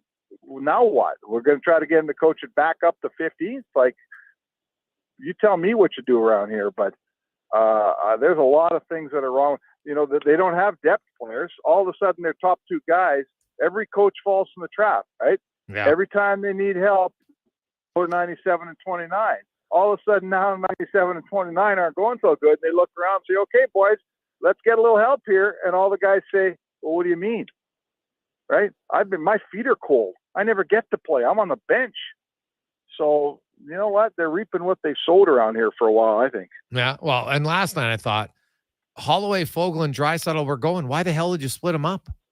Right? And so I think the coach isn't helping himself now. And I'm not if they want to fire the coach, I have no issue if they fire the coach. It doesn't change my life. I like Jay and I get along fine. You know what? He'll be fine. Right? You're getting paid out. It's just part of the business. Coaches are hired to be fired. But if a new coach comes in, unless a new coach comes in and reads the riot act and the first game, benches a guy to get their attention, because it's not just Nurse and Bouchard. I can go down the list. There's lots of other guys, but those are the guys this week for sure that have done it. And it's a problem. And so but the thing is, Spec, if you have to rely on a coach, right? Laurian Munzer, Olympic, I want to get her exact quote because I asked her about it. It comes from within first, that motivation. You can be motivated, inspired by others, a coach, but if there's no desire, there's no fire. It's about doing more. It isn't about doing more. It's about doing what is necessary regularly. The coach can help, but the leaders in the room have to set the standard, and the players themselves have to set it. And right now, Spec, the player standard, whatever it is way too low. The player standard. I don't know what it is. Yeah. What's the standard? I don't know. What's the standard, right? That's a good question. I mean, we don't know because we're not in the room. I've asked Connor McDavid, the team captain, that question face to face, and he assures me that there is accountability in that room, and they talk a lot about all the important things. And I have no reason not to believe Connor McDavid, right? I'm not going to call Connor McDavid a liar. That's what he says. So, then when the game starts and, guys stop moving their feet or guys make that suicide pinch we've been watching all year that causes the 3-on-2 that ends up in your net. Like, it's not up to the players to bench that, but to chastise that player, frankly. That's why you pay a coach, right? I mean, sure, the players can have their say, but you've heard it a million times, Jay. The only currency the coach has is ice time. And he keeps giving it to the guy making the mistake, whatever his name is. And generally, when the depth guy makes the mistake, he pays the price. And when the star guy makes the mistake, there's no price to pay. So I'm not sure I'm with you on that. Well, I think that you don't think it comes from the players first? Of course it does. It can't just be on the coach, because at the end of the day, Spec, the coach isn't on the ice making the decisions. It's the players who make the decisions. Now, the coach can bench guys, sure, but you can't bench guys all the time, right? Eventually, the players, like you talked about, has he benched Bouchard once? No. Don't tell me all the time. No. Hey, I'll settle dude, for once. I agree with you wholeheartedly. No, I think that's the biggest flaw from Jay Woodcroft is he hasn't, like Ryan Husk is a rookie head coach, Spec. Yeah. Look at in Columbus, Johnny Gaudreau, a rookie head coach, benched him in the first 10 games of a season, right? Yeah. Huberdeau being benched in the first 12 games of a seaon. And no offense to Evan Bouchard, he's not Huberdeau or Johnny Gaudreau. He doesn't have the track record of either one of those two guys. So, and not even Woodcroft, like even Dave Manson, maybe like that surprises me a little bit. Like ask Charlie Huddy about how that relationship works. And you know what? He said, use you as a coach, but there were times where he would go over to McTavish and say, hey, man, I'm going to sit this guy down. Are you okay? And Charlie brought up a good point. He said, hey, I was the assistant coach. I didn't have to go talk to the media when they asked him, why'd you bench a guy? So if I was going to do it, I had to be pretty solid in why I was doing it. And the coach obviously had to agree with me. And he said the few times he did it, McTavish had no problem with it. Right. Okay. So it is something that, like, to me, the coaches, country club is way too hyperbole to use, so I don't want to use that. But I think the lack of accountability in the room from players and coaches alike, Spec, isn't high enough. I'm not going to disagree with you. This is a team. So these are the hard things, Jason. These are the hard things around a team, right? A coach who, calling people to account, holding people to account. Those are the difficult, hard, crappy parts about being a pro athlete. Is it comes to your doorstep eventually. Every guy has the time when he gets held accountable, and no one likes that. But it makes you better, And listen, on the ice, this is a soft team. On the ice, this is a team that loses its net front because it plays defensively soft. Mm-hmm. On the ice, this is a team with guys up front who are, soft players, man. A lot of them are, certainly a handful of them. So all around this organization, the theme is, let's not hurt anybody's feelings here. We need a little hard in this organization. And it goes to accountability, and it goes to the net front, and it goes to at the end of a game where you're getting creamed and Connor McDavid's the only guy putting a glove in anybody's face, right? All of those areas. And I think that comes again, all of that comes back to your head coach and your leadership group. Those guys have to instill some of that, and I don't think they've done a good job of it. What do you think about goalie tomorrow? Is there any chance that we see Pickard in net? No. Okay. I don't think so. I mean, Skinner had absolutely zero chance on all 3 goals. So, had he played poorly? Yes. He didn't play poorly. What about, what are you hearing on Brown and Janmark? Where are they at? Brown's not that as close as Janmark. Janmark's closer. Okay.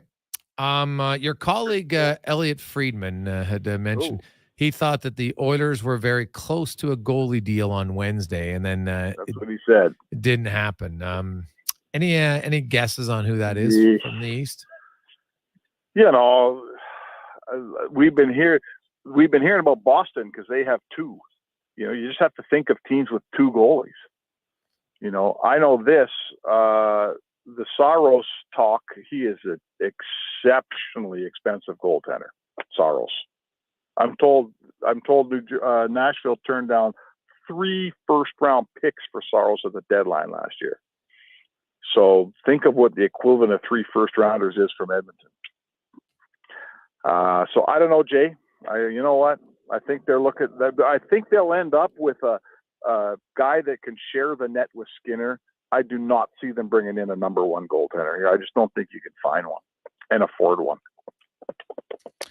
Yeah, no, hey, they're hard to find, no question. And, sometimes you have to try to unearth the one that people didn't know they were there, right? There's the Kiprusoff trade, yeah, right? Like those are hard to find, but we've seen it before. So, well, that's more luck, though, than anything else, probably, right? So, oh, my God. I mean, that's like saying guys win the lottery all the time. No, they don't. One guy wins it once in his life. No. Well, there's a few people who've actually won the lottery twice. Crazy enough. Watched the documentary. It is weird though that they've done it. But look at Aiden Hill in Vegas. Right, look at Aiden Hill in Vegas. Now we can say they got a good system, sure, but he's still got to make the saves sometimes, and some of them are. Hey, he made a few big saves on the Oilers in that series, right? So you know what? A system helps for sure. So then you don't call upon the guy to be left out to dry all the time. But so that would help. And you can get another goalie because right now there's some saves that they needed more from their goalies. Last night wasn't the example, but definitely in previous games this year. And, they take on a Seattle team tomorrow, Spec, who is not lighting it up offensively by any stretch of the imagination, but they just beat Colorado. And the one thing that they do is they come at you hard and in waves. And I'm curious, like the Oilers, the only way to get out of this, Spec, is with dogged determination. And they can't be pouting like woe is me isn't going to help them at all. And last night at times I saw a little bit of woe is me. I didn't see a lot of extra bodies crashing in on Mackenzie Blackwood. Well, Connor McDavid said to me today, he said, look, I don't know. We were talking about how they're stuck at 2, right? Like I said, they get 30 shots, they get 2. They get 50 shots, they score 2.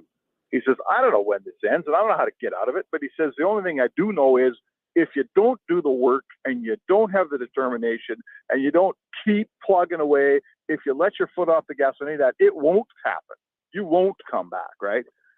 So that's all we know is you work and work and work and work, and you wait for the that's where they're at, pal. That's where they're at. I mean, look at Leon and Connor. Can you believe those guys, the lack of production? We've never seen that from them. When does it end? They don't even know when it ends. How are you and me supposed to know when it ends? Touche on that one. Other kind of news and notes. You look at other teams that are struggling. Edmonton's obviously, the biggest struggle for sure. There's no doubt about it. Toronto, Klingberg, suddenly has an injury. Spec, I don't know if it's an injury / a healthy scratch, but either one. He is out. Ottawa's not playing at the level that they want. Minnesota is struggling. Nashville, and that's the other goalie, Spec. I said this last year, and I wrote it in the summer. If the Oilers were ever going to make the splash in the goalie, if I'm going all in on anybody, Spec, that's the guy I'm going all in on. I'm curious if Nashville, I thought moving Ekholm was a little bit of a start of a retool for them. UC Saros has 1 year left on his deal, but they're in the basement right now. They're tied with Chicago. I wonder what it would take to squeeze UC Saros, because I still think Edmonton isn't ready to give up on their season at all. And so they're not. I think they're going to take a few big swings if they can. That's the biggest swing. And I think of all the goalies spec around, that's the guy I would look at. Okay, but I think I just said to you what the cost was at the deadline last year for UC Saros, 3 first-round picks, and they turned it down. Yeah, wow. So, but but that was last year, right? And now he has less time, right? So now it's 1 less playoffs, right? Now it might only be 2 first-rounders. Well, I mean, I guess you know what? The problem, a lot of the issue. There's so many issues. In season, those trades are so complicated because I don't even know what Saros makes, but you got to clear that cap room, right? You have to, they're not taking Campbell back, so you're stuck with him. I guess I'd say to you, they're paying Ken Holland $5 million a year to make these deals. So get out there and make the deal, right? 100%. I'm not gonna, right? That's what they pay him to do. Yeah. That would be a giant sacrifice to get UC Saros. Would they give up for Ekholm, draft picks, and Reed Schaefer? It would be more for Saros. So say goodbye to Holloway for sure, and say goodbye to a couple of first-round picks and probably something else in there, I would say to you. Would you do it? Well, you got to know what I'm giving up. I'd do everything to get a goalie here. The Campbell contract, Jason, I wrote a piece today. It's up now, and I'd love people to read it. I banged it off in the plane. I couldn't. It just came out of my brain in terms of what's wrong with this team. And I settle on this. The Campbell contract is so crippling. Like, it will go down on the epitaph of Ken Holland and Brad Holland, their eyes and ears in Toronto, who likely should have known more about this player. It is crippling. It's the most important position on your team. It's $5 million for a guy who can't play in the league barely. Mm-hmm. Like, it's killing them, that contract. It's Cal Peterson is exactly what it is. It's the exact same contract. Just killing them. Mm-hmm. But longer, right? Well, Cal Peterson is 5 years. Yes. And they got out of that deal spec for a second rounder. So, you know what? I don't know how they did it, but they did it, right? And he went to Philadelphia. Wow. So, there's got to be more to that. Yeah, well, how much was left on it when they traded him? I'll look at it. I think he's got 3 years. Right? I will look at it right now in Philly. I don't think it was a 5-year contract, was it? Maybe 4. I don't think it was a 5. But I mean, the point is this: it's handcuffed you at your most important position. Yeah. And I think we've learned here in Edmonton that it doesn't matter if you got the 2 best players in the world. Yeah. It's all the stuff around it that's going to get you over the top. What's the contract? Yeah, he had 2 years left when the trade happened. Great, because he got traded last year, and this summer it would be 3. So he had 2 years left when the trade happened, and right. So yeah, so it was a 3-year deal. Yeah, it was a 3-year deal. So yeah, it didn't work out right away. But even though they got out of it, getting out of it after 2 years of 5 and getting out of it 1 year after 3, splitting hairs. They both suck, right? But they were able to get out of it, and now they had to throw in another player, but it only cost them a second rounder. So you're Ken Holland. I think Jack Campbell, I wrote it earlier today. I said, people think they're going to trade Jack Campbell during the season. God love you. I just don't think that's plausible. Not during the season. I think it's a deal that happens in the summertime, or you buy him out. Those are the only 2 options. But when you look to me, I'm going to say, hey guys, here's Cal Peterson. We'll give you, it was a second. We'll give you a first, which still sucks, but I guess you can get out of it if you have to, because another buyout is less than ideal, especially now. Here's the other thing, Spec, because we got a lot of, and we got to go, but we have a lot about Curtis Brown. People saying they got to send him to the minors because that 3.25 bonus kicks in his next game. I totally understand it, but I think the Oilers are still believing this season isn't a complete wash. They are. Yeah, so I think they're gonna play him, but if at the deadline, Spec, they're not in it. That's when I could see them moving Warren Fogle. You try to move out Cody Ceci, because then the bonus overages you can use this year and it doesn't count for next year. Yeah, okay. That's smart thinking. I mean, I'm not going to tell you that was ever in Ken Holland's plan, because he didn't plan on being a seller at the deadline. But you have to pivot. And here's the last thing, and then we'll go to break. Here's the last thing for me. I'm going to question a lot of people talking online about, don't fire Woodcroft, fire Holland. Well, firing a GM midseason doesn't do anything for me. Like, it doesn't give you any coach bump. It doesn't change your team. It doesn't. There's nothing. It doesn't help me make the playoffs, in my opinion. But I'll say this: I know there's concern in the Oilers organization. This is the last year of Holland's deal. I believe everybody thought, including you and I and Kenny, that he's probably walking away after this year, no matter what happens. Mm-hmm. But now that it's going sideways, I think there's some questions about, do we let Ken Holland put him in charge of shaping the future here? Or do we kind of say, you know what, this is Jeff Jackson's deal, right? I'm not sure that if it goes what you just talked about, let's say the Oilers are done and the deadline comes and they got to do a bunch of selling, I'm not sure Ken Holland's going to be the guy doing that selling, Jay. Well, I think any move right now is going to have the approval of Jeff Jackson, 100%. Oh, big time. Yeah, I wrote that earlier. I think that's like, he's the CEO. He'd have to anyway, I would think. But yeah, for sure. Holland's on an expiring contract. Yeah. That's just the way it is. And I also should mention, Spec, they got a second, but they did retain on Provorov, right? $2 million. So that was the other part of the deal. So I was looking up the trade. I was like, yeah, that's still too sweet. But so you can do it, and Provorov he's not even playing in LA, but they retain some of his salary. Okay. That was the other part of that deal. So, but all I'm saying is, the trades, we have seen lots of guys people thought would never be able to get traded. Oh, you got to buy this guy out. And we've seen 7 or 8 or 9 of them over the years get traded. So it could happen. Jack Campbell, figure it out if you're the Edmonton Oilers. You made an error. There's no one debates that, right? It hasn't worked out, right? Unless Jack Campbell, like last night was not a good start for him. Like, who knows? Maybe he's a miracle worker, but I'm not holding my breath. So nope. They gotta do something, Spec. And right now, I'm not overly confident that it'll happen tomorrow. So if they lose tomorrow, I think then, some people say, well, why'd you wait? But I think with every loss, the odds of Jay Woodcroft leaving become infinitely higher. Like, I'm talking okay, maybe it was 20% he gets fired. Now it jumps up to 40%, right? And I think the next game it jumped. I think that's how quickly it's going to jump up with every mounting loss.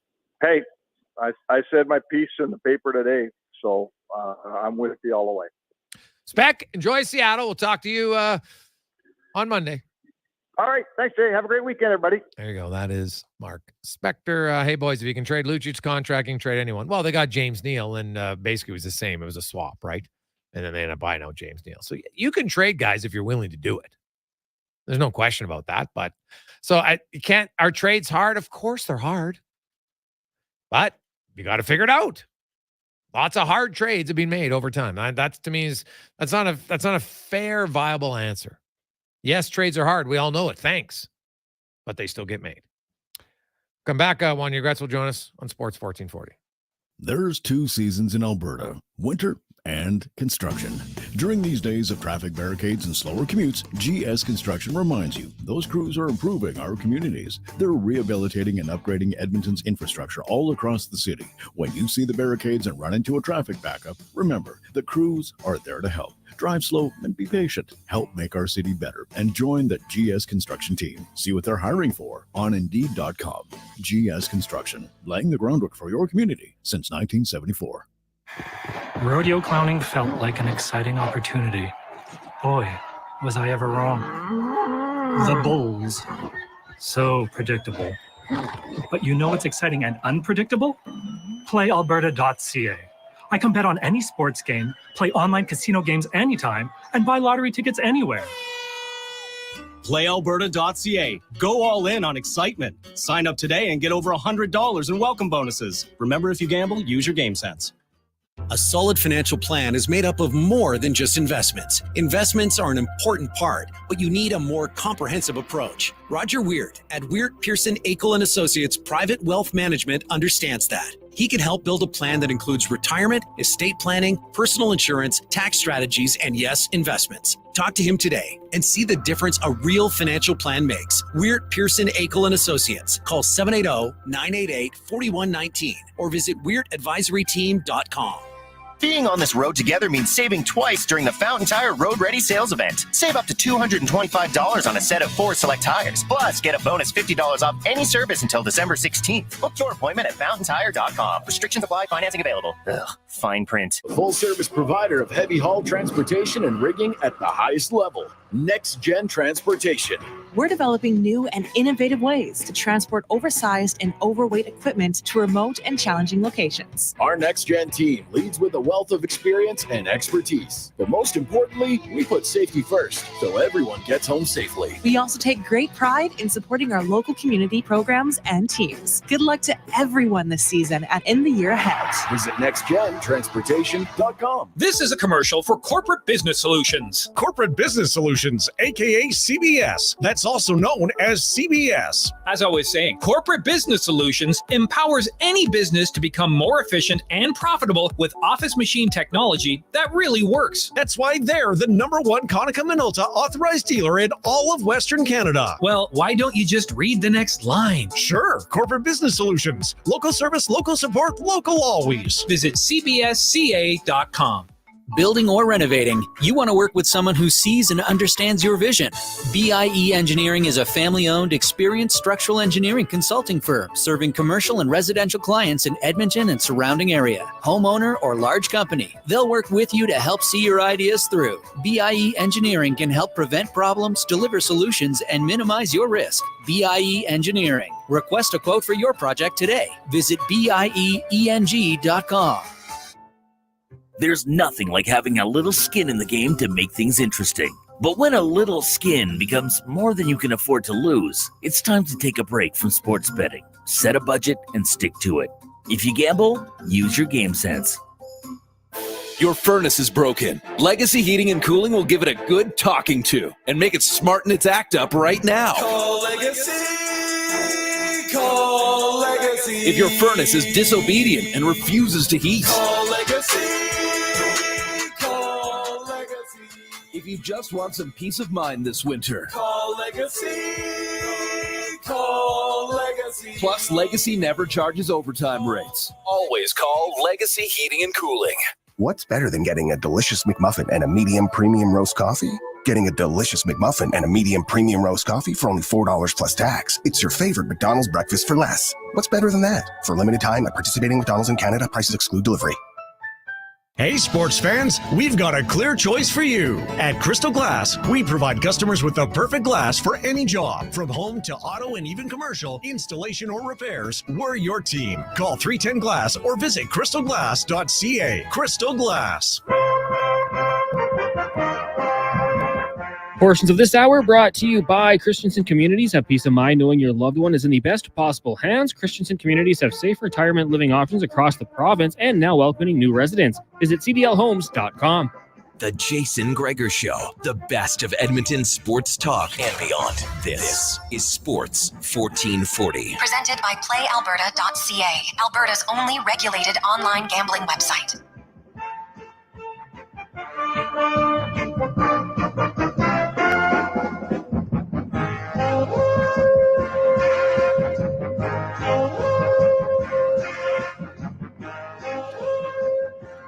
We roll through Pause of Friday on the Jason Gregor Show on Sports 1440, presented by PlayAlberta.ca.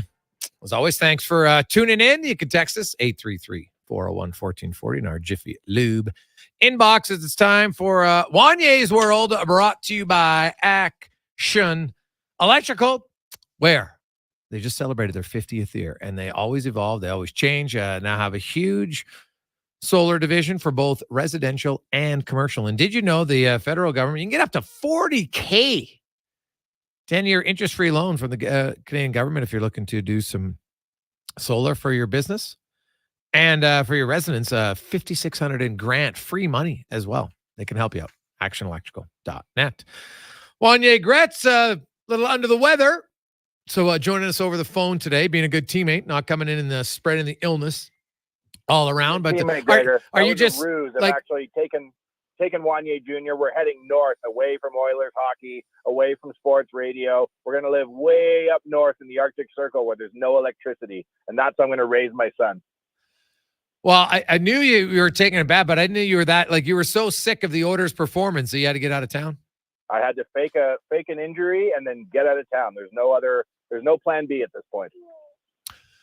The Edmonton Oilers, well, I don't know what plan B is. They might be on plan D or F at this point because it has not worked. If you were the GM, and you've ran a few companies in your time, if you were the GM, what's the realistic path you would consider at this point? I think you got to take a look at the bigger picture. Like, this is a very shocking turn of events, as I'm sure you've discussed at length, and the plan has gone very, very badly. And I think you got to take a look and see, like, is it realistic? What is a realistic outcome for the remainder of this season? And I don't think it's too soon to think with who, your 1A goalie in the AHL and your other goalie looking to replace. Like, maybe the Oilers, I don't know, maybe they can't make the playoffs this year. And if that's the case, the old game plan is going to have to go out the window. We're going to see how we need to do this with grace. Yeah, I definitely don't think they're there yet. That's for sure. I think they still believe it's 12 games of a season. And, I looked at the numbers last year. So you can rationalize with yourself to say, don't believe our team is this bad. So 40 wins, 20 losses, 10 overtime losses. That gets us 95 points. That gets you in the playoffs in the last 70 games. It's actually a lower winning percentage and lower points percentage than they did in the last 60 games last year when they were red hot to get to 109 points. So, but eventually you have to win one game, right? I look at the game tomorrow, like every game right now is, especially every loss, I think just ratcheted up the urgency.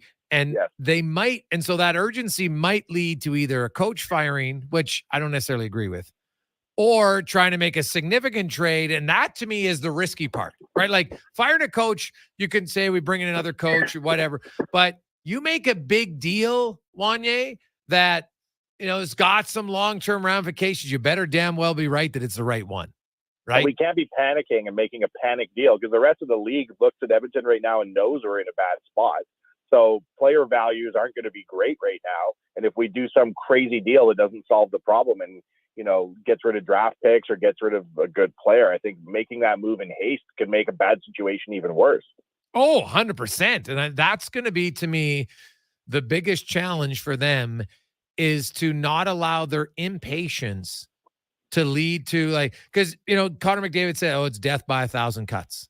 Well, you make another trade now that limits you even further because, the Connor Brown thing might come back to bite you significantly, depending on how the season goes or not, right? If they're out of it, then maybe you can save some cap space so there's not as much bonus overages for next year. That's the only saving grace there. But so I think there's a lot at stake here. And I know that the owner is somebody who doesn't believe in necessarily being patient, right? It's his team. So I'll be curious to see just kind of how much heat gets turned up here in the next in the next week. Because even if they win against Seattle, right, or beat the Islanders, I don't think that 2 wins suddenly calms everything in Edmonton. I don't think that they brought in Jackson to be the end of the Connor McDavid era. I think they brought him in to extend the Connor McDavid era. And I think he came on board during a time where everything was kind of good and everybody was happy. And I think now he's going to have a little bit of a trial by fire. And we're going to see what his plan is for this team.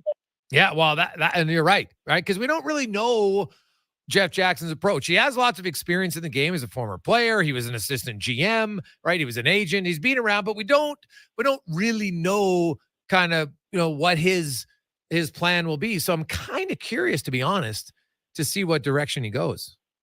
I think it might be decisions by committee, right? Like they're obviously going to sit down and have a conversation, he and Ken Holland and potentially Connor and whoever else in the leadership group. And I think we're going to see him start to make decisions during his era. Remember when, who was it that was assessing the team? Which GM was it? Was it Tambellini that was assessing the team? Wow, that was. And it went on and on and on. Well, I think Jeff Jackson's honestly been assessing the team since he got here. And now it's time to put some sort of plan in place. It is fascinating to, you're right off the top that no one envisioned this type of start for the Edmonton Oilers.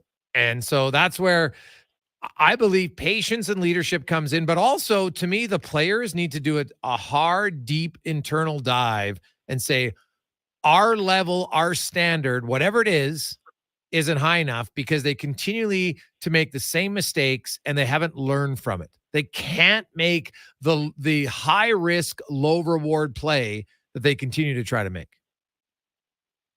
I learned a lot earlier while I was watching the show on YouTube because I wasn't able to come on the show. So I thought I'd do the next best thing and watch on TV. That story you told about your Daytona, that was crazy new information to me, Gregor. I think the point that you made about you have to want to be better is a very valid point in this instance. Like, as angry as Oilers fans are, the Oilers themselves need to be angrier, right? They need to decide that this isn't the road they want to go down this season. It's very true. Wanye, we appreciate it, buddy, under tough circumstances. So we will chat with you next Friday. Appreciate you making time. I'll be there next week unless I live in Alaska. We'll just see which way this goes. All right. That's Wanye Gretz from Oilers Nation. And it is one, he was a lot calmer than I was expecting. I thought he was just going to be fired right up. But you know what? Maybe it's because the little guy's around. So that's totally valid. Jay Woodcroft will be with us next. What did the head coach have to say about his team? And the one thing I think we have to stop talking about really is how they played last year doesn't matter. That's 6 months ago, right? How are you playing last night? How did you play Monday? That is significantly more relevant. And the truth is not good enough, right? You can't keep relying on last year and how they played because last year doesn't matter. They're not playing like they did last year. If you're saying we're capable of it, sure. But until you show you're capable of it this year, then you're not capable of it. Come back on the Gregor Show, presented by PlayAlberta.ca, live in the eWell studios. Bringing every project to life requires the right team. By joining the Japa Machinery Group service or sales teams, you can be part of setting a new industry standard. Celebrating a legacy of excellence with Japa. Learn more at japamachinery.com. You've got a go-to coffee spot, a trusted barber, even a lucky game day jersey.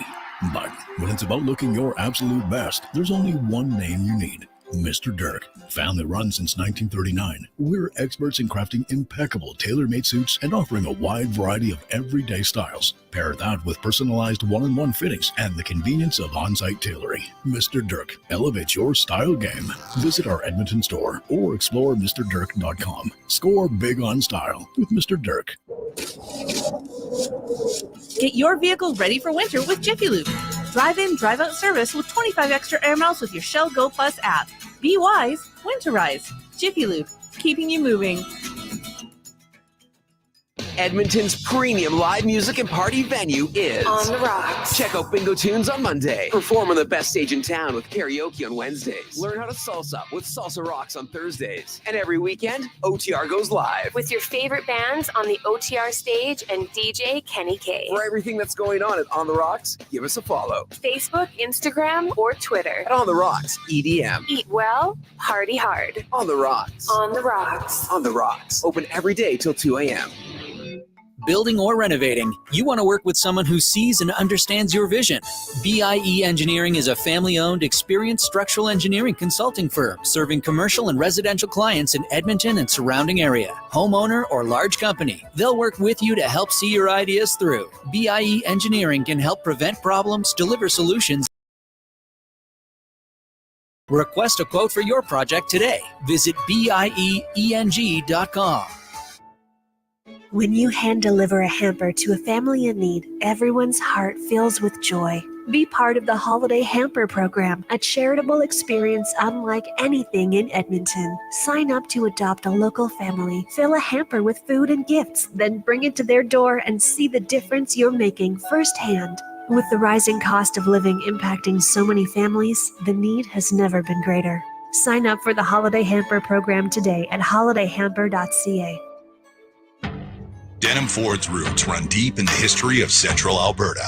Like always, you can experience the same honest pricing and honest service that you've come to expect from all of us at Denim Ford for the past 65 years. Denim Ford is proud to be Canada's only 50-time President Award-winning dealership in customer satisfaction, treating every customer like family. Visit Denim Ford on the world-famous Wetaskiwin Auto Mile or from home at denimford.ca. Cars cost less than Wetaskiwin. Portions of this hour brought to you by Leading Edge Physio. Professional athletes use aquatic therapy, radial shockwave, zero-gravity treadmills, and pneumatic recovery devices for free rehab.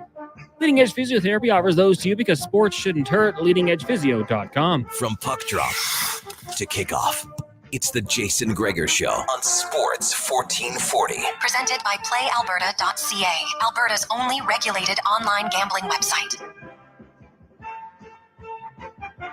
We are back here on the Jason Gregor Show, brought to you by Play Alberta. Connor Halley sitting in for this final segment as Gregor off to coach the kids. Lots to get to still, though. We are going to take your text, 1-833-401-1440. We're going to talk a little bit about the UFC. Of course, UFC 295 gets going tomorrow night. So Declan Kruger, our very own, will join us to discuss that. But very quickly here, we want to go in the room, brought to you by Next Gen Transportation. Check them out at nextgentransportation.com. New platform trailers have arrived and are ready for work, thanks to all their team who helped them through a very busy summer. And Oilers head coach Jay Woodcroft spoke to the media today. We'll get to a portion of that right now. Jay Vander called it maybe best practice of the year. He felt like passes were crisp, and I know it wasn't a long one, but what was your sense being out there on the guys' engagement and trying to get everything right? Well, we got what we needed today. We had a good meeting and good skate, and guys were buzzing. Gee, mentally, when you have a setback like last night and you focus on the day's business, what does the day's business look like in that dressing room? Today you're talking about? Well, you know what? I think we review last night. We review where we're at with our team game, and then you go down to work. Win or lose the game, it doesn't matter. We get back down to work and take care of our business, and our guys did a good job of that today, and we're looking forward to bringing that kind of spirit into tomorrow night's game.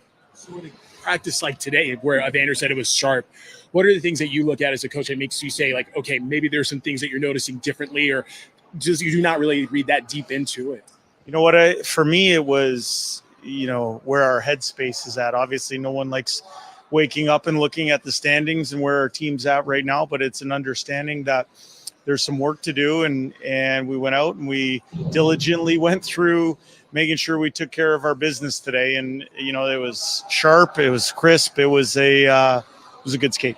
In watching that game over from last night, did it reaffirm or change any opinions you had? No, I think it what we felt on first viewing up close at ice action, it matched what we saw in the video. There were some good parts of the game, but certainly some areas that have to get cleaned up. And when you're not outscoring your mistakes and they end up in the back of your net, you got to make sure you're limiting the mistakes. Speaking of not scoring mistakes, some of the guys after the game were kind of flummoxed by just the fact that the offense is where it is. What do you see in that That's side? a good word, flummoxed, eh? Yeah. I don't know. You didn't know you know how to spell that, DMD. I might not. So sorry, what was the question? No, just how do you explain the offense? How do you kind of get it back to where you were? Well, last year we're the number one team in offense in the league. It didn't start that way. It grew into that over time. I think we had all 12 forwards when we traded for Bukestad, all finished with double-digit goals, career years out of a lot of people. We did a lot of good things. This year, it seems like getting to 3 goals is a challenge for us early in the year. I think you worry when you're not creating the scoring chances. But for me, if you look up what we're creating, how we're finishing, I think the finish can improve. It's not nearly good enough, but for us, finish sometimes just happens based on volume. For me, we got to take care of the other side of things first. I wonder from the offensive side, just what's more concerning, that maybe the top guys are struggling right now, or the bottom guys in the lineup have a lot of goose eggs next to their name? Well, I think what's concerning is that we haven't scored enough goals to win. 2 seems to be our number of late, and we're capable of better. It starts with good power plays. It starts with making sure you're finding second and third efforts around the other team's goaltender, not allowing another team's goaltender to be first star. And there's some things that you can do to make sure that you're taking care of that. For us, you are going to the offensive side, certainly an area we want to improve. But when it's not going your way, you got to make sure that you limit the stuff that is going the other way. There you go. That is Oilers head coach Jay Woodcroft speaking to the media down in Seattle. Of course, the Oilers set to take on the Kraken tomorrow night, 8 o'clock. If you're looking for some pre- and post-game coverage, might I recommend Oilers Nation, pre-gaming with Boardsy, and then Oilers Nation After Dark. I believe Gavin Turnick will be along, and I will be as well. I used to host the post-game show there, Oilers Nation After Dark, and happy to hop on with those guys tomorrow night. Oilers, Kraken. Hopefully I can bring some good luck, because they had a lot of success last year when we started that show.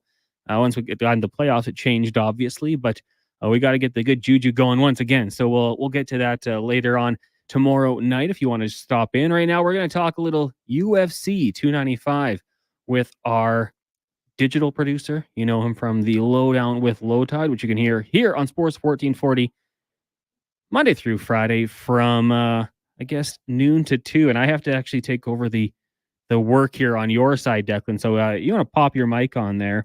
The volume's up. Let's see. Okay, we nailed it. Do we have me? We got you here. All That's right, awesome. Okay, Declan, 295 UFC. Obviously, John Jones was the big name in this one, going back to up like a couple weeks ago. He pulls out, things go wrong. Give us a little backstory on that and who's going to be replacing that fight. Yeah, so for anyone who doesn't know, it was John Jones. He was set to fight Stipe Miocic. John Jones, by all accounts, the greatest mixed martial artist of every time, but he's relatively green in the heavyweight division. He was fighting a guy in Stipe Miocic who is thought by many, myself included, to be the best heavyweight of all time. It's his natural division. He's had a lot of success there. 2-time champion, defended the belt more times than anyone else. But he's 40 years old. He hadn't fought since March of 2021 when he had his head knocked into orbit by Francis Ngannou. He was set to fight John Jones, and it was the GOAT of the weight class at the heaviest, the baddest weight class versus the GOAT of the sport.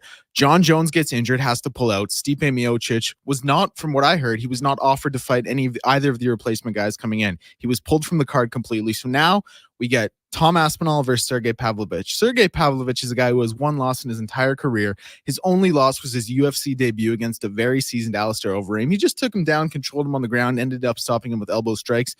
It was a wake-up call for Sergey Pavlovich. He's fighting a guy in Tom Aspinall who is maybe one of the best British MMA fighters we've ever seen. Now, he's only 1-1 in his last 2, and you're going to look at that and maybe raise your eyebrows a little bit. But that one loss was just a knee injury. He tore his ACL earlier in the fight, and officially it's ruled as a TKO by doctor stoppage. So Tom Aspinall, one of the most gifted heavyweights when it comes to a technical standpoint. He's incredibly fast with his head movement. He's got great feet. He mixes everything up very well. But he's fighting the guy with the X factor. He's fighting the guy who can knock anybody in the world out in Sergey Pavlovich. It's going to be fireworks when those two meet in the middle, and they've slid down into the co-main to help save the card. Declan, this is going to be held at UFC 295 New York, Madison Square Garden. Always a big deal. Any other fights in the card that have your attention so far now? Yeah, so I would be remiss if I didn't talk about the main event. It's Yuri Prochazka, former light heavyweight champion. He's taking on Alex Pereira, the former middleweight champion for the light heavyweight championship of the world. Yuri Prochazka was the light heavyweight champion.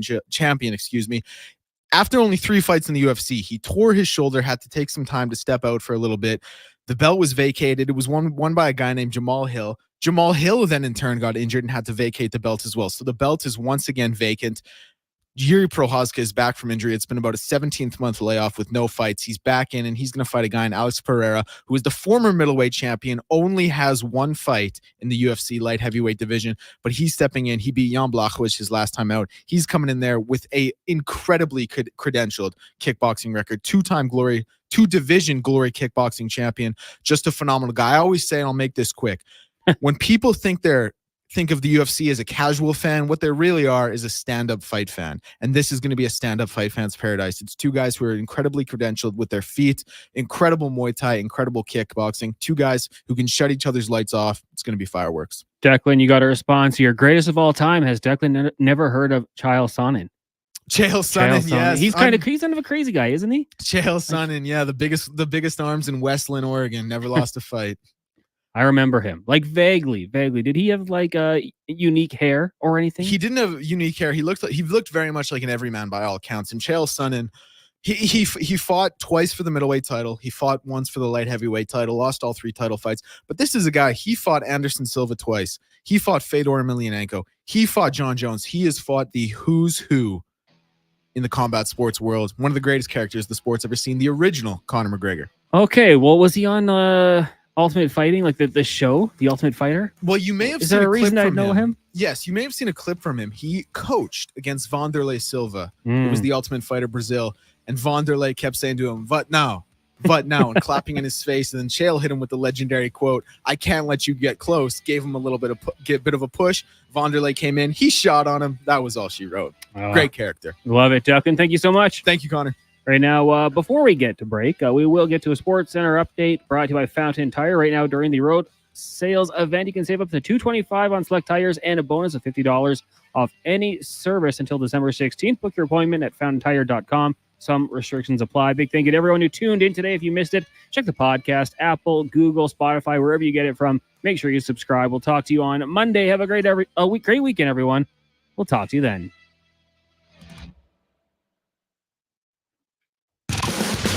This is a Sports 1440 update. And I'm back with your update.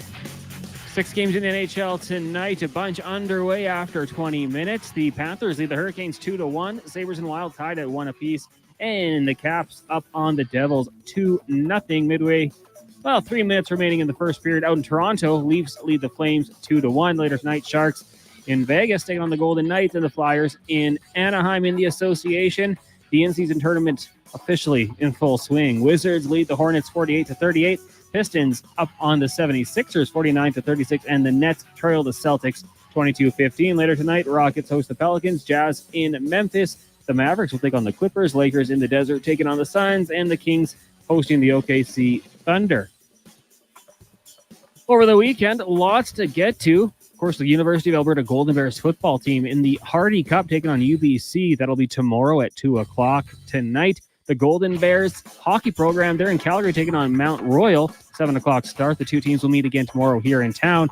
Also getting going at 7. The Pandas will take on MRU tonight at the Drake and tomorrow in Calgary. And then down at the Saville Center, the Bears and Pandas volleyball teams hosting Trinity Western tonight and tomorrow. In the AJ, Spruce Grove will host Whitecourt Drumheller in Sherwood Park. Both those games start at 7. And tomorrow we got the crosstown rivalry as Sherwood Park takes on Spruce Grove in the park. That one starts at 7. The Oil Kings, they have a little home and home this weekend as well, with Calgary taking on the Hitmen. Tonight it is down south. Tomorrow it is in town, getting going at 7. That's going to do it for us here on the Jason Gregor Show. Fox Sports Radio is back at 7, and then carry us on a Monday. I'm Connor Halley. This has been the Sports 1440.